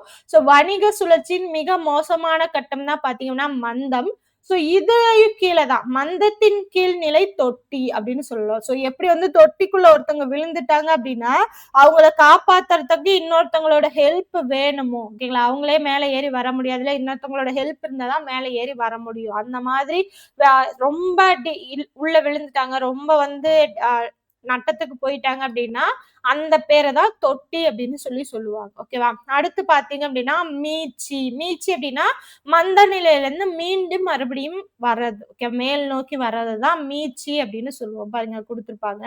மந்த நிலைக்கு பின் மீட்சி இடம்பெறுகிறது. இது மந்தத்திலிருந்து பொருளாதார நடவடிக்கைகள் மேல் நோக்கி திரும்பும் நிகழ்வாகும். ஓகேவா? முதலில் மூலதன பொருட்களுக்கான தேவை மீட்சி பெறுவதில் துவங்குகிறது. அரசால் செய்யப்படும் தன்னிச்சை முதலீடுகள், பொருளாதார நடவடிக்கைகள் மேல் நோக்கி திரும்ப ஊக்கமளிக்கின்றன. சோ அதாவது இந்த இடம் தான். இங்கருந்து மந்தத்திலருந்து மேல போகுதா, இந்த இடம் தான் பார்த்தீங்கன்னா, மீட்சி அப்படின்னு சொல்லுவோம். அப்ப வளர்ச்சியோட உச்ச நிலை தான் பார்த்தீங்கன்னா பூரிப்பு. பூரிப்போட வெடிப்பு நிலை தான் பின்னிறக்கம். பின்னிறக்கத்தோட கடைசி தான் மந்தம். மந்தத்தோட இறுதி நிலை தான் தொட்டி. மந்தத்துல இருந்து மீண்டு நம்ம என்ன பண்றோம்? மேல் நோக்கி போறது தான் மீட்சி அப்படின்னு சொல்லுவோம். ஓகேவா? சோ இதுதான் பார்த்தீங்கன்னா, வணிக சுழற்சியோட கட்டங்கள் அப்படின்னு சொல்லுவோம். இதுதான் இங்க குடுத்திருப்பாங்க. இதோட பார்த்தீங்கன்னா, இந்த யூனிட் கம்ப்ளீட் ஆகுது. ஓகேவா? சோ இந்த லெசன் வந்து கம்ப்ளீட் ஆகுது. சோ இதுதான் வந்து நம்ம இன்னைக்கு பார்த்தது. ஓகேவா? சோ என்னென்ன பார்த்தோம்? பணத்தோட பரிணாம வளர்ச்சி பார்த்தோம். பணத்தோட பணிகள் பார்த்தோம். பண அளிப்புனா என்ன அப்படிங்கிறத பார்த்தோம். பண அளிப்பு அதுக்கப்புறம் அத தீர்மானிக்கக்கூடிய காரணிகள் அப்படிங்கிறது என்ன பார்த்தோம். பண அளிப்பு கோட்பாடு அப்படின்னா என்னன்னு பார்த்தோம். பண வீக்கம்னா என்னன்னு பார்த்தோம். அத தூண்டக்கூடிய காரணிகள் பார்த்தோம். அதுக்கான விளைவுகள் பார்த்தோம். கட்டுப்படுத்தக்கூடிய வழிமுறை பார்த்தோம். சோ அதுக்கப்புறம் வணிக சுழற்சி பார்த்தோம். ஓகேவா? சோ இதுதான் பார்த்தீங்கன்னா, இந்த இதுல இருக்கக்கூடிய இந்த லெசன்ல இருக்கக்கூடிய ஃபுல் அண்ட் ஃபுல். சோ பணவியல், பொருளியல் அப்படிங்கிறது ஃபுல்லாவே பாயிண்ட் போட்டு நோட் பண்ணிக்கோங்க. இது எல்லாமே ரொம்ப ரொம்ப முக்கியமானது. சோ யாரு சொன்னாங்க? என்னென்ன பாயிண்ட்டு? எந்த பாயிண்ட் வந்துச்சுன்னா, இப்போ ஒரு டெஃபினிஷன் இருக்குன்னா, அந்த டெஃபினிஷன் யார் சொன்னா? என்ன சமன்பாடு? இது எல்லாமே ரொம்ப முக்கியமானது. சோ பாயிண்டா நோட் பண்ணி வச்சுக்கோங்க. பேராகிராஃபா இருந்தா மறுபடியும் படிக்கிறதுக்கு சிரமமா இருக்கும். சோ பாயிண்ட் போட்டு வச்சுட்டீங்க அப்படின்னா, அடுத்து உங்களுக்கு பார்க்கும்போது, ரிவிஷன் பண்ணும்போது ரொம்ப ஈஸியா இருக்கும். ஓகேவா? சோ அடுத்த ஒரு கிளாஸ்ல லெட்ஸ் மீட் பண்ணலாம். Thank you.